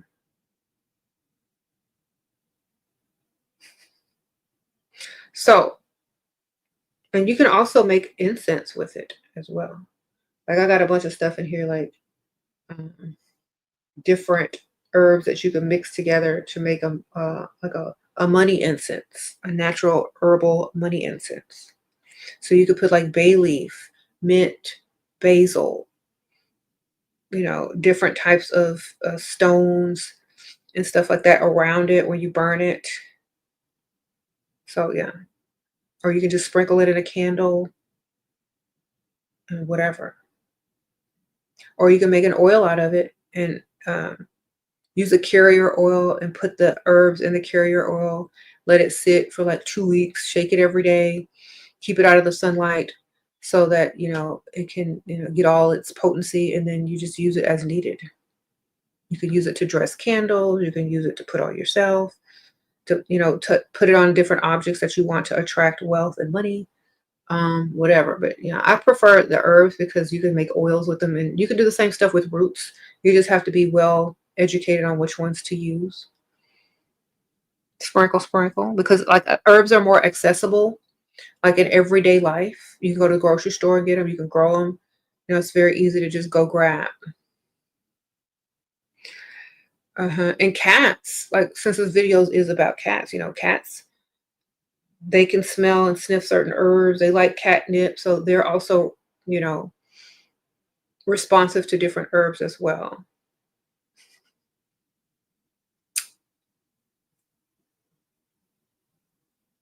Sprinkle, sprinkle. You said the bay leaf doesn't work for you? Well, what do you do with the bay leaf? Because there's lots of different things you can do with a bay leaf.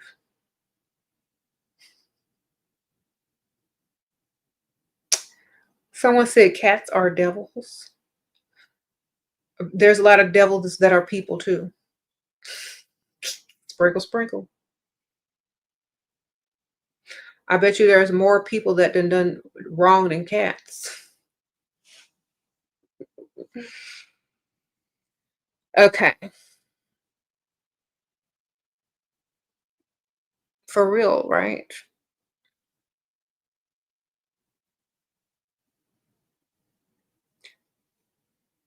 It's so funny how people always want to label everything evil, but the most evil thing on this planet is people. And people that you thought was good. You know what I'm saying? So I don't know. Y'all think y'all got it backwards. I don't really think people are evil. I just think they make certain decisions based on things. But if you keep making the same types of decisions over and over, then you might get labeled. Okay.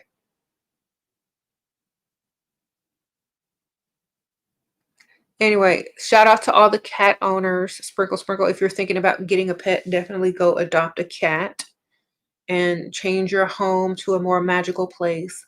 It literally ups your psychic abilities and your intuition because a cat's frequency, is high, and you can definitely use, that frequency as a conduit to get yours to the next level as well. Or, some people are allergic. They can't do that. Get my elixirs on my Etsy store. Links are in the description bar. Um, and start off with phase 1. Okay. Mm-hmm.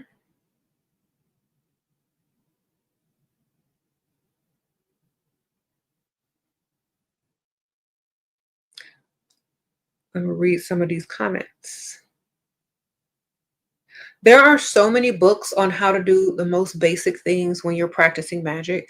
And I think as part of a magical, community, if you're going to practice magic, you should educate yourself in all those types of things, such as herbs, how to use them, crystals, how to use them, because that's literally what you need to know in order to practice correctly. You can't just pick up stuff like an ingredients list. You got to know what they're for. So when you hold them, you can vibrate on that frequency and think those thoughts that need to be thought while you're doing the actual magic. It's different when someone just tells you something versus when you seek out the information for yourself and you're absorbing that knowledge. It literally changes your frequency. So we got to make sure that we're actually learning and not just asking people questions.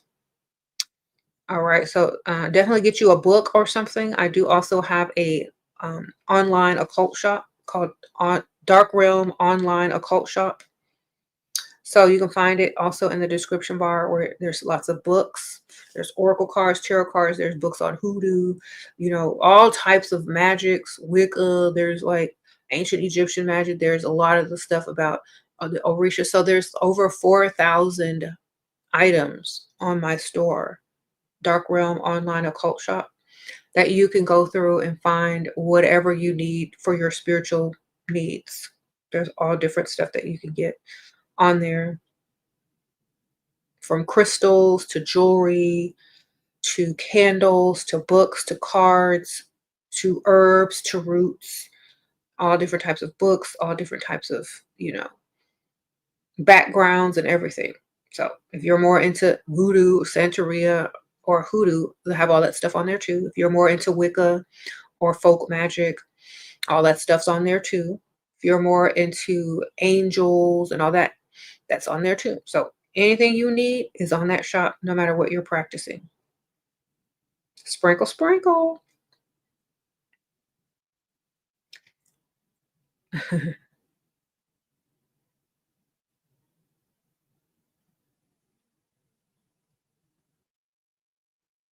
Uh, uh, uh, uh, uh.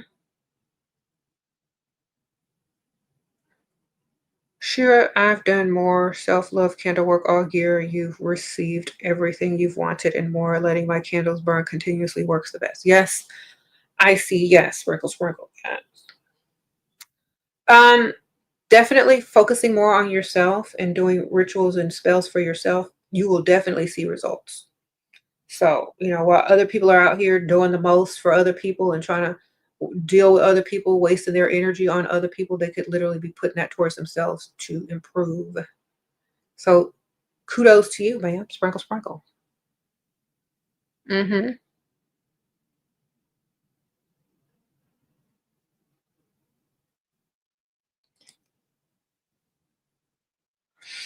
On my Dark Realm Online Occult Shop, where I sell the spiritual items, there are money candles, money incense, money ritual baths.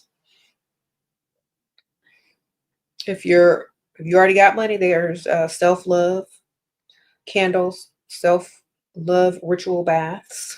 If you already love yourself, there's ones that are for love or luck. There's all different ones. So just protection.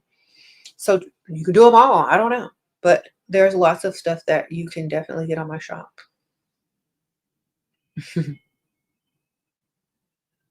Oh, I forgot to tell y'all, it only ships to the US. I'm so sorry.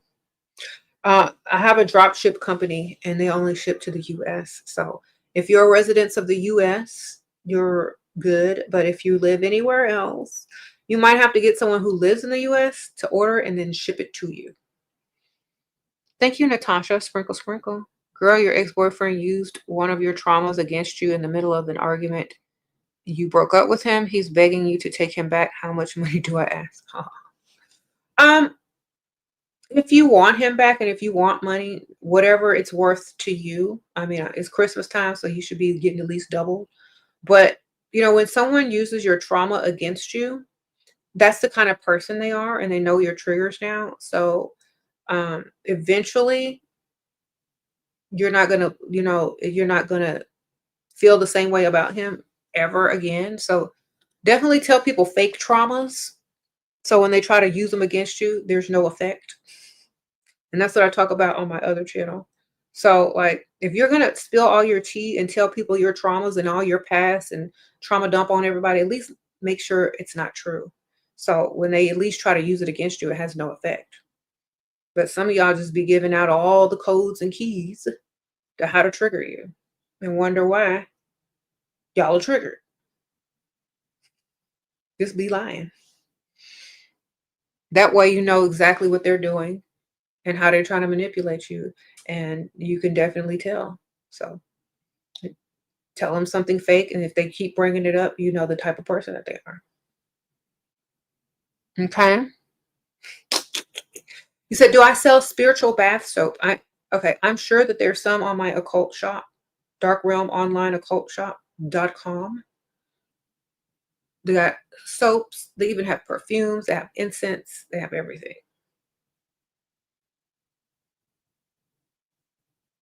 Mm-hmm.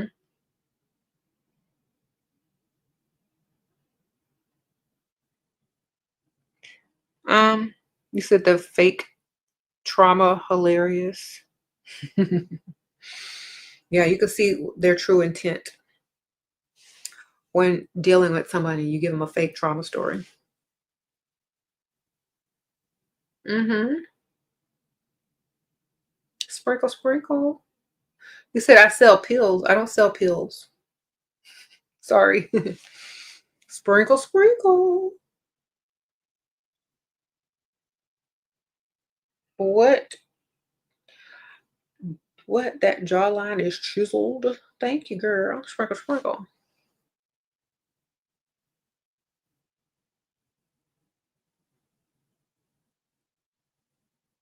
Hmm.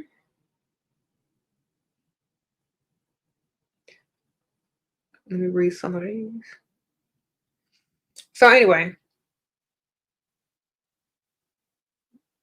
you said, can you tell us more online to get to the top? I think everybody lies. Look at Donald Trump. I ain't got to tell you nothing. You just look at your president. Sprinkle, sprinkle. It's common sense these days, especially in America.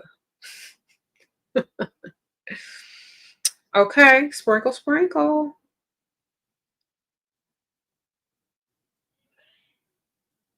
Okay.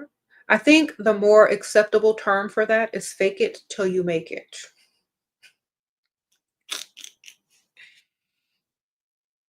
Okay.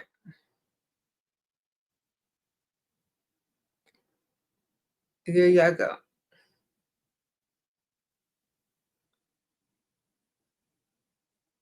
You said, why don't magic work against those high up positioned in government? Because they already did magic on, they already got people practicing magic higher up than whoever trying to practice magic on them.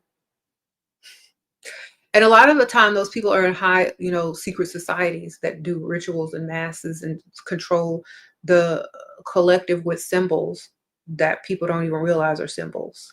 So they're already protected, most of them. That's why I don't be working, because they have a higher level of rituals that they do in front of the masses, right in front of your face. So sprinkle, sprinkle. Like, so you might do your little candle, right? Trying to do something to somebody in the government, right? But they're using the news channels. They're using fake news. They're using symbols or color magic or hand gestures to the masses simultaneously around the globe. Which your little candle gonna do with that? Sprinkle, sprinkle. So that's how.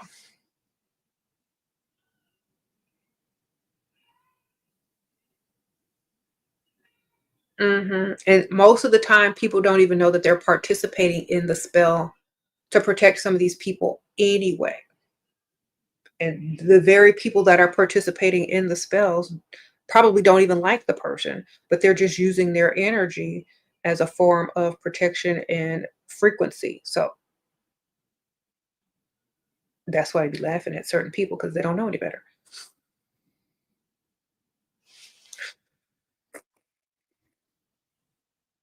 I just laugh, but when you try to tell somebody, they don't believe you anyway, so it doesn't matter. That's why they have to be in a secret society, because it's a secret.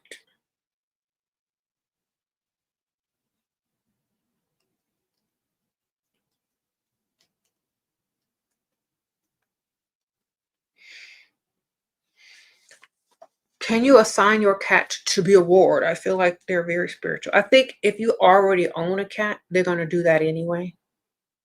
But I feel like, if you speak that, and if that's what you're thinking, they're very easily able to pick up on your telepathy and your frequency of them wanting, or you wanting them to be a ward.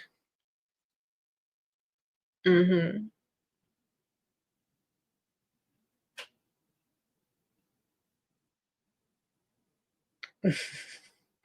So a lot of the stuff gets real deep, and a lot of people don't want to go down that rabbit hole. Believe me, sometimes you don't.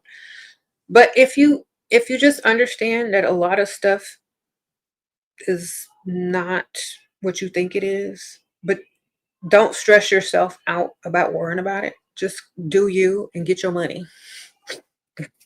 Like literally. Okay?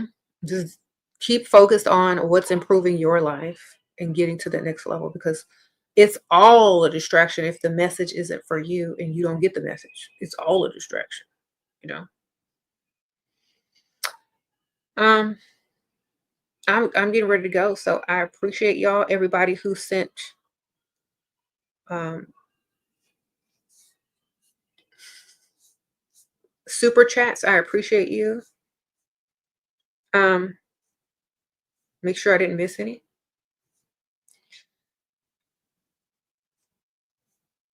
Mhm. Okay.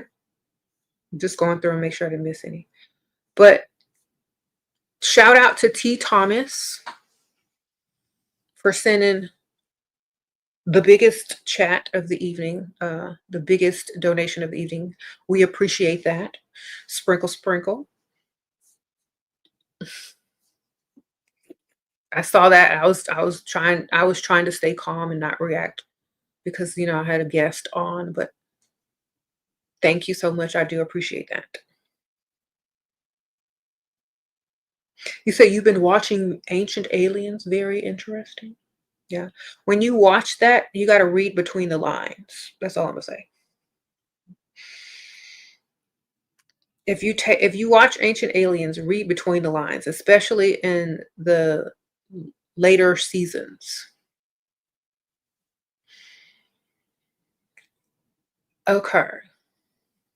And pay attention to the pictures that they're showing you, because a lot of times it differs from what they're saying, but the information is in the pictures on that show.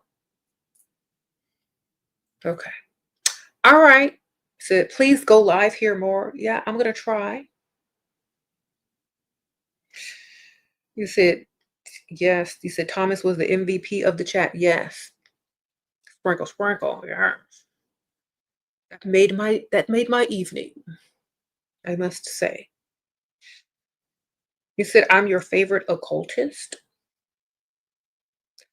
I wish I could go as deep as I wanted to, but There's some crazy people out there that don't understand symbolism, and then there's some that will take it too far, and then there's some that won't like you telling what you telling. So I always say, do the own research, do your own research, study, know, know a little bit extra, know a little bit more. That's what it's all about. Um, you said give us weight loss spells so you don't have to use Ozempic. Y'all are silly. Well, I definitely feel like, well, I'm not on Ozempic for those who are wondering. I know y'all asking, but no, I'm not on Ozempic. Not everybody that loses weight is on Ozempic, but they do have other weight loss injections that are not Ozempic. So, just letting y'all know. You can go to the med spa and get them. Anyway. Okay, so taking vitamin B helps your metabolism speed up a little bit. Taking like seaweed or kelp or spirulina definitely helps your thyroid. So these are all things that you can take that are not Ozempic. My phase 1 elixir gives you more energy because it has nanoparticles of gold in it. And that's on my Etsy store, Dark Realm, and it's linked in the description bar. It gives you a little bit more energy to get up and start moving around versus laying around. Or you can get the gold supplements that also do the same thing. It's liquid, and you take a couple of drops in the morning, a couple of drops in the afternoon, and you get a little bit more energy. B12 shots definitely give you energy, so you can get up and start doing stuff. Finding an activity that you really like I started playing pickleball towards the end of the summer. And that alone, since it was fun, I lost a lot of weight doing that as well. But definitely finding something that you really like to do. Some people like to dance. Go out dancing. Eat a salad instead of, a bunch of food, and then go dancing a couple times, a week if you can. I remember when I was young, I would be out dancing in the club, like getting my little groove on, and I'd eat a salad or, with some protein on it. And I lost a lot of weight doing that. If y'all are young. If y'all are old, y'all gotta literally have some willpower and stick to it. But you can do a spell for willpower. You can do a spell for strengthening your willpower. So you can do pretty much whatever you need to do. Okay. You could do a beauty spell, a self-love spell, and willpower spells that will help you definitely stick to what you are trying to stick to. Okay.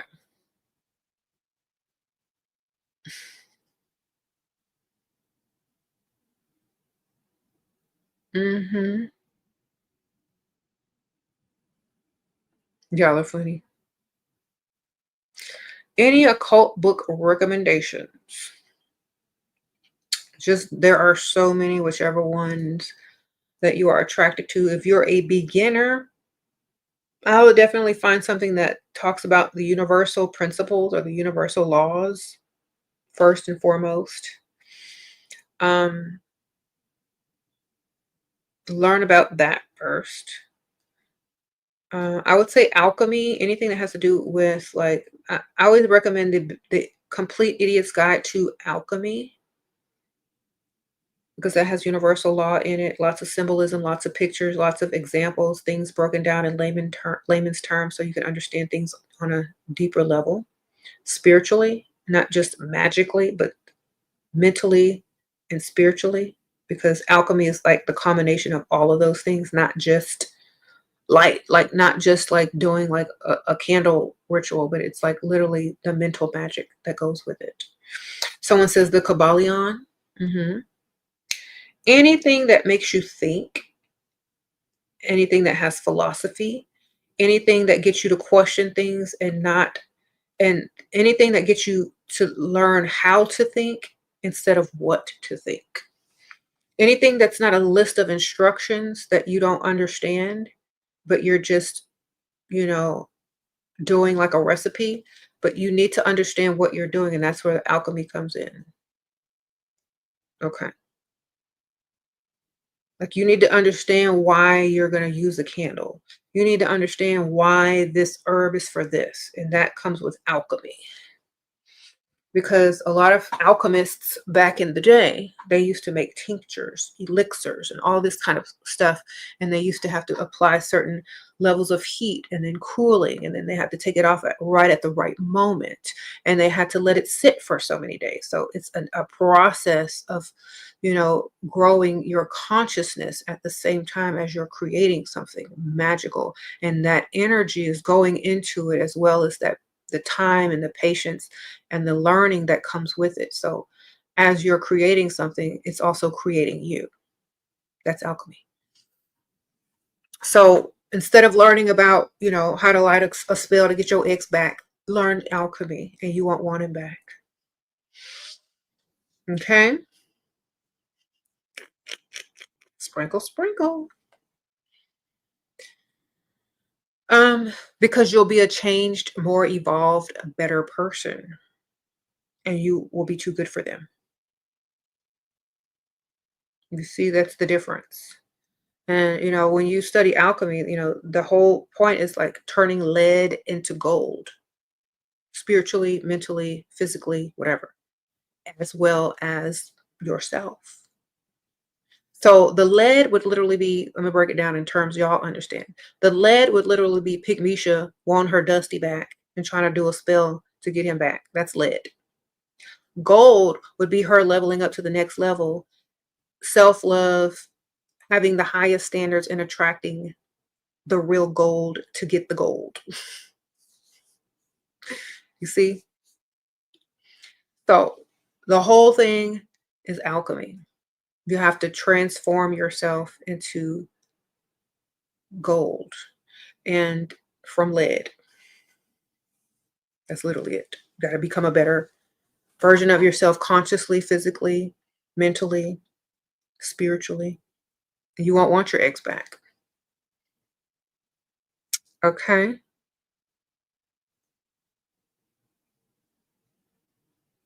You said the opinions on one's ego and how it affects our spirit. Well, if you see things from a goddess or god perspective, then you're not going to take things as personally. And that affects your ego a lot when you stop taking things personally. Instead of getting angry at someone because they did something, you have to ask yourself why they did it. And if you were put in the same situation, would you have done it? Would you have done worse? What was their true intention? So you're going to look at it from the perspective of a goddess or a god. You're not going to overreact like a human or a child. You're going to see it from a higher perspective. And then you're going to analyze it, pick it apart, and then act accordingly to what the best results are for you. Okay? So for example, you got someone, you know, you got a man and they're doing the worst things. You're not going to just emotionally react to it. You're going to figure out why they're doing it, what's triggering them to do it. Did they have a bad childhood? Are they doing it because they don't really like you? Are you the placeholder? You're going to figure it out before long because you're thinking and you're being logical and analytical instead of just being upset. Then when you figure it out, you're going to know how to react and how to get the most out of the situation. This is what I teach on my other channel as well. You're not going to automatically grab a candle and try to get revenge on some Dusty that was just using you as a placeholder because he doesn't care enough anyway, and you're wasting more energy. You're going to level up way past that into a whole nother frequency and realm of people to where now you're too good to even think about that person. You see, you're going to change yourself from lead into gold instead of focusing on something that's low level.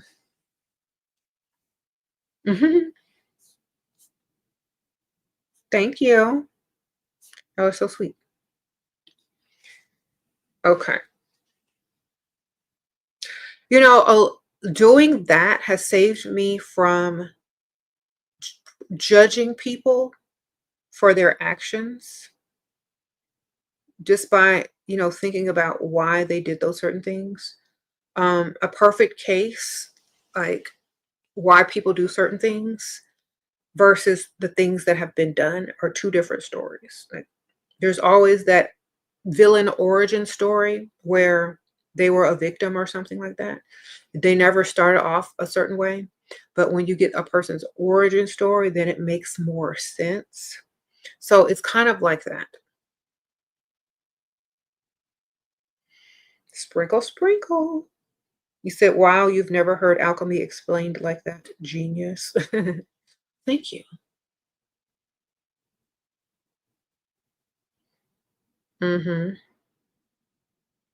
How to avoid someone with low self-esteem in the friend group when they are very persistent. A lot of times people are looking for the attention that they can't get elsewhere. No one else is giving it to them. They feel like they need it. It could be a form of psychic vampirism because they're using their insecurity as a form of psychic vampirism. Like a lot of people will sometimes people will come in my comments and do the same thing. They just want attention. There's a way you can use reverse psychology with that if you want to, but usually those are energy vampires. So the best thing you can do is like use the reverse psychology. So this is what I would do. Like they want sympathy, they want attention, they want solutions, they want you to take their time trying to solve the fake problem that they've come up with, right? Instead, flip the script and say, girl, da da da da da da da da da, you should be ashamed of yourself. Don't nobody care. Give them the opposite effect that they were looking for. So now you're taking their energy because now they have to defend themselves.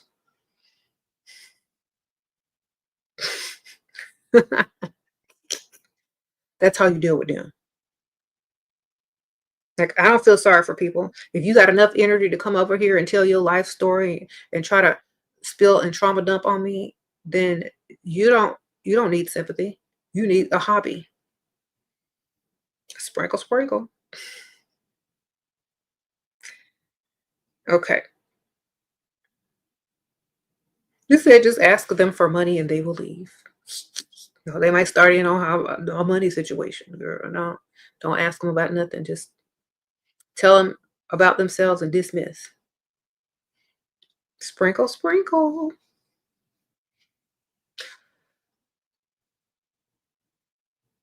I think a lot of people don't realize that some people are highly protected. I think just by their knowledge alone changes their entire frequency. It's like a tax bracket. Like let me explain this on a financial level. So think of this as like the spirituality of a person as their finances. Okay, so some people are in a higher tax bracket than other people. Like let's say billionaires are in a higher tax bracket. They're also in a higher spiritual bracket of protection. So, like I said, it's the equivalent to, people, they're not, a lot of people don't understand certain things and they can't understand it because they're not on the same level. And the best way I can explain why certain people react to certain things is because they don't know any better. That's all I can say. If you know, then you don't really worry about certain things because you know what it is. But those people that like participate in gossip and things like that, they're not seeing things on a certain level. They're only seeing the mundane, and that's for them. The other stuff, people understand it on a different level, and they don't really worry about certain things. Okay.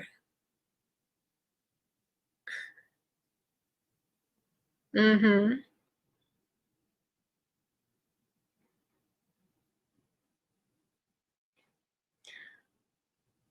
Let's see. Rishamadish. You said, why do I love Michael Jackson so much? I think me and Terraine did a whole video on that. I think it was part of that sound frequency video prior to this video that you should go and watch the video right before this video that we did live. It was like a week and a half ago, maybe. You should go watch that video. It explains everything.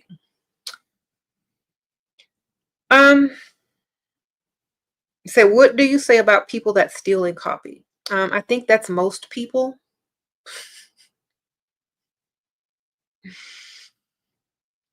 There are some people that don't, that are very original. I think some people have more creativity than others, more skills than others, and or they just put in more work than others. But I think eventually the creators and the people that are able to create and who are original, they can always change and do more. It's like they have an untapped supply of creativity and energy, and some people just don't have it, or they don't know how to get it, you know. And so instead of creating themselves, they use other people because they can't create within themselves. There's a lot of people, and I call them NPCs, filler people, fake people, like, you know what I'm saying?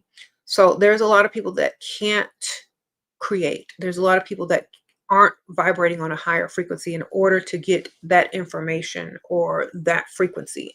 And so they're literally just taking scraps from other people to survive. They're in survival mode. You know what I'm saying?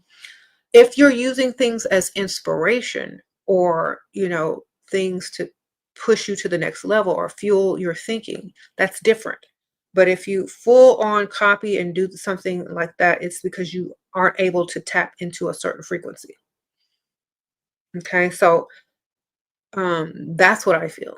And I don't, and sometimes, you know, it's a form of flattery because they chose you to copy, or they chose another person to copy, but at the same time, it's because they can't do it. So they don't have really a choice until they figure out what they can do.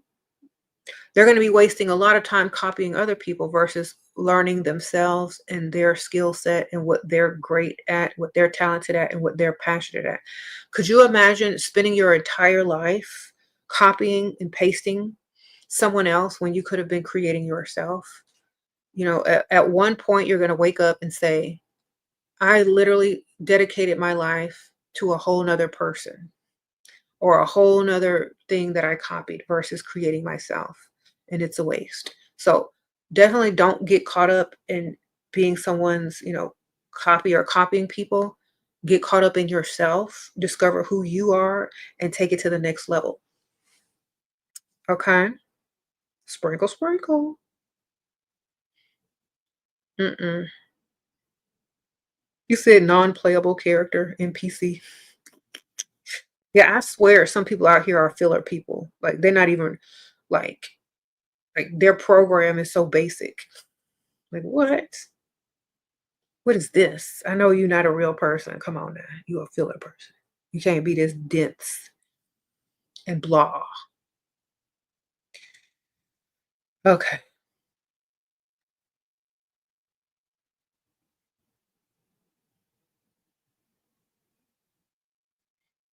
Yeah, I don't call them that to their face, but that's what I call them when I'm like talking to like somebody that understands what I'm talking about, or just in my mind.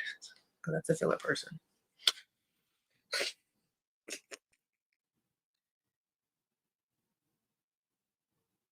Mm-hmm.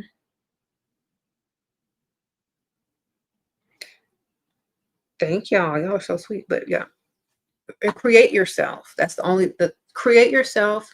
If you have children, teach them. But like AI and technology can copy because it's been programmed to copy. It doesn't have any originality. So that's why I'm calling them filler people and NPCs, because they're doing like literally the same thing as AI. Okay.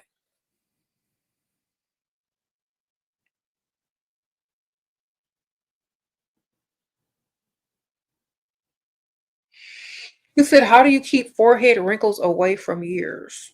By staying unbothered. Okay.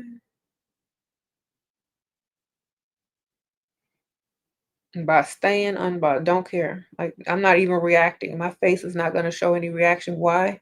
Because I don't care enough.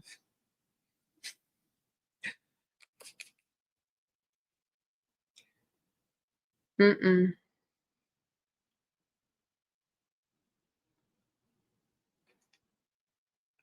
Do you, how to discover who we are? By spending a little bit of time alone, finding things that you're interested in, learning about them, see what piques your passion, doing different things that you may find interesting and want to explore further. But getting out of like your comfort zone and exploring more and not being afraid to be by yourself sometimes and learn things, like learn who you really are, because most of the time people are just walking around doing what other people want them to do, think they should do, or they're just a people pleaser. They don't even know what makes them happy.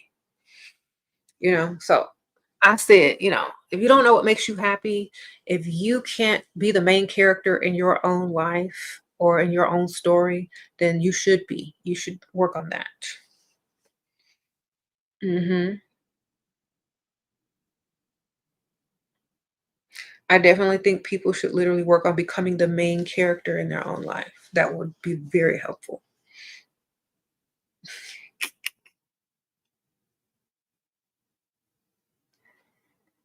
Mm-mm-mm-mm.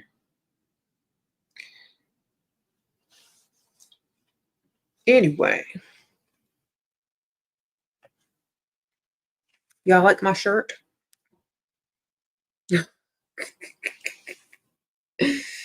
This is alchemy right here. This symbol, look. You got the circle, the square, it's a little triangle.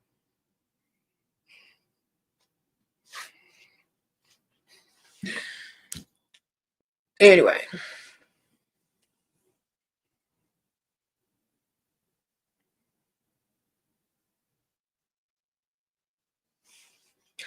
y'all, it is freezing. The temperature is like getting very cold outside, and my daughter has the air conditioner on. And I'm sitting here literally cold, freezing up in here. It's cold, but I'm glad I have these candles lit because it's bringing a little bit of warmth, and I have my hoodie on.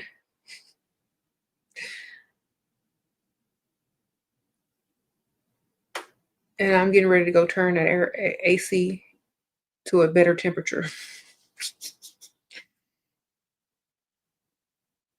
Mm-hmm. You said, yeah. See how Elsie became no, no became the main character. See, main character energy, man.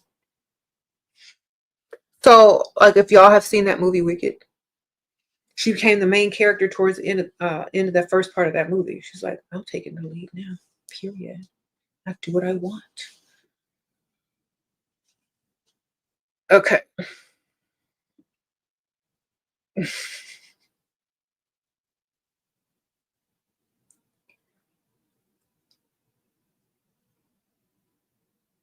You said get a heated blanket. Yeah, I'm about to get off of this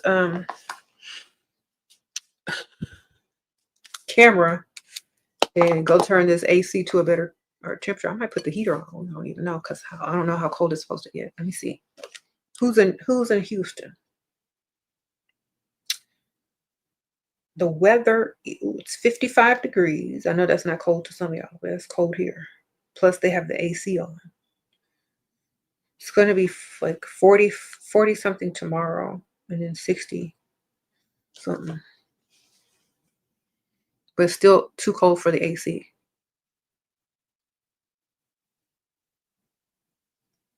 Mm-hmm. Anyway, what is the best way to cast your sigil? By knowing what you're doing with intent. They have computer programs and apps that you can create a sigil on as well. Unless you're doing it the old-fashioned way with pen and paper, but they do have the apps for that now.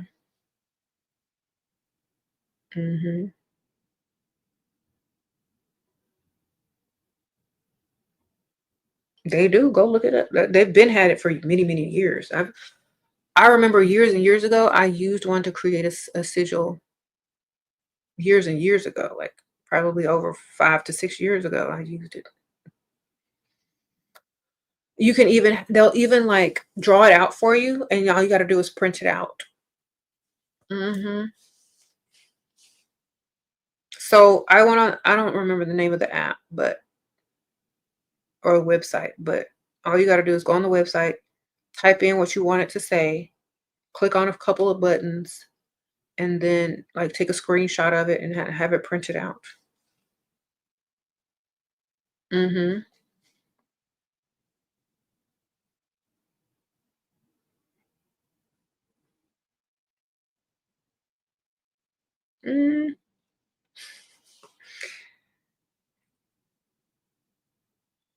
Thank you.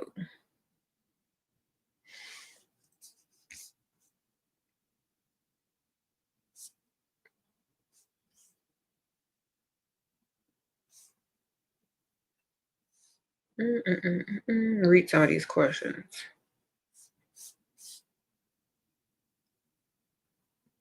How to avoid intrusive thoughts from becoming intention? You're not intending them to happen, then they're not intentions.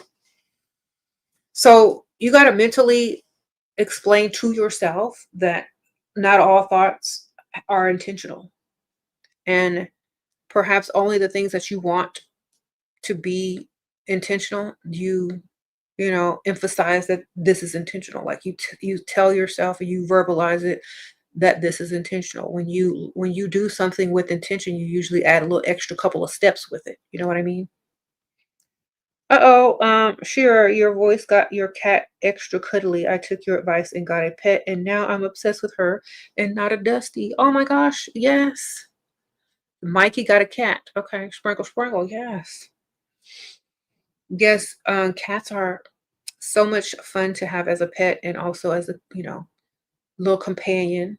Whenever you're feeling sad or lonely or sick or whatever, they'll come and like sit on you and purr and vibrate and change your frequency, get rid of negative energy and all that kind of stuff. So, yay.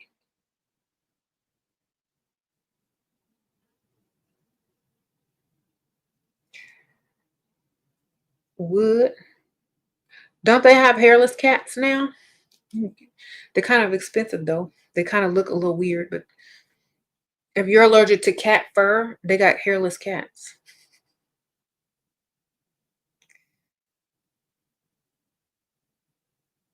So I don't know.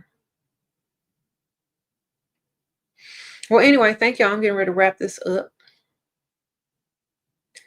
Y'all have a good rest of your evening. And if you are just tuning in, if you rewatch the video, we had a special guest. We had Terraine Hicks on here earlier, and we were all talking about cats and all the, current events that are happening in the news or whatnot, and trying to relate it to cats and stuff. He dropped a little occult knowledge on cats and all this kind of stuff. So y'all definitely go rewatch the video if you are just tuning in. And I'll see y'all soon.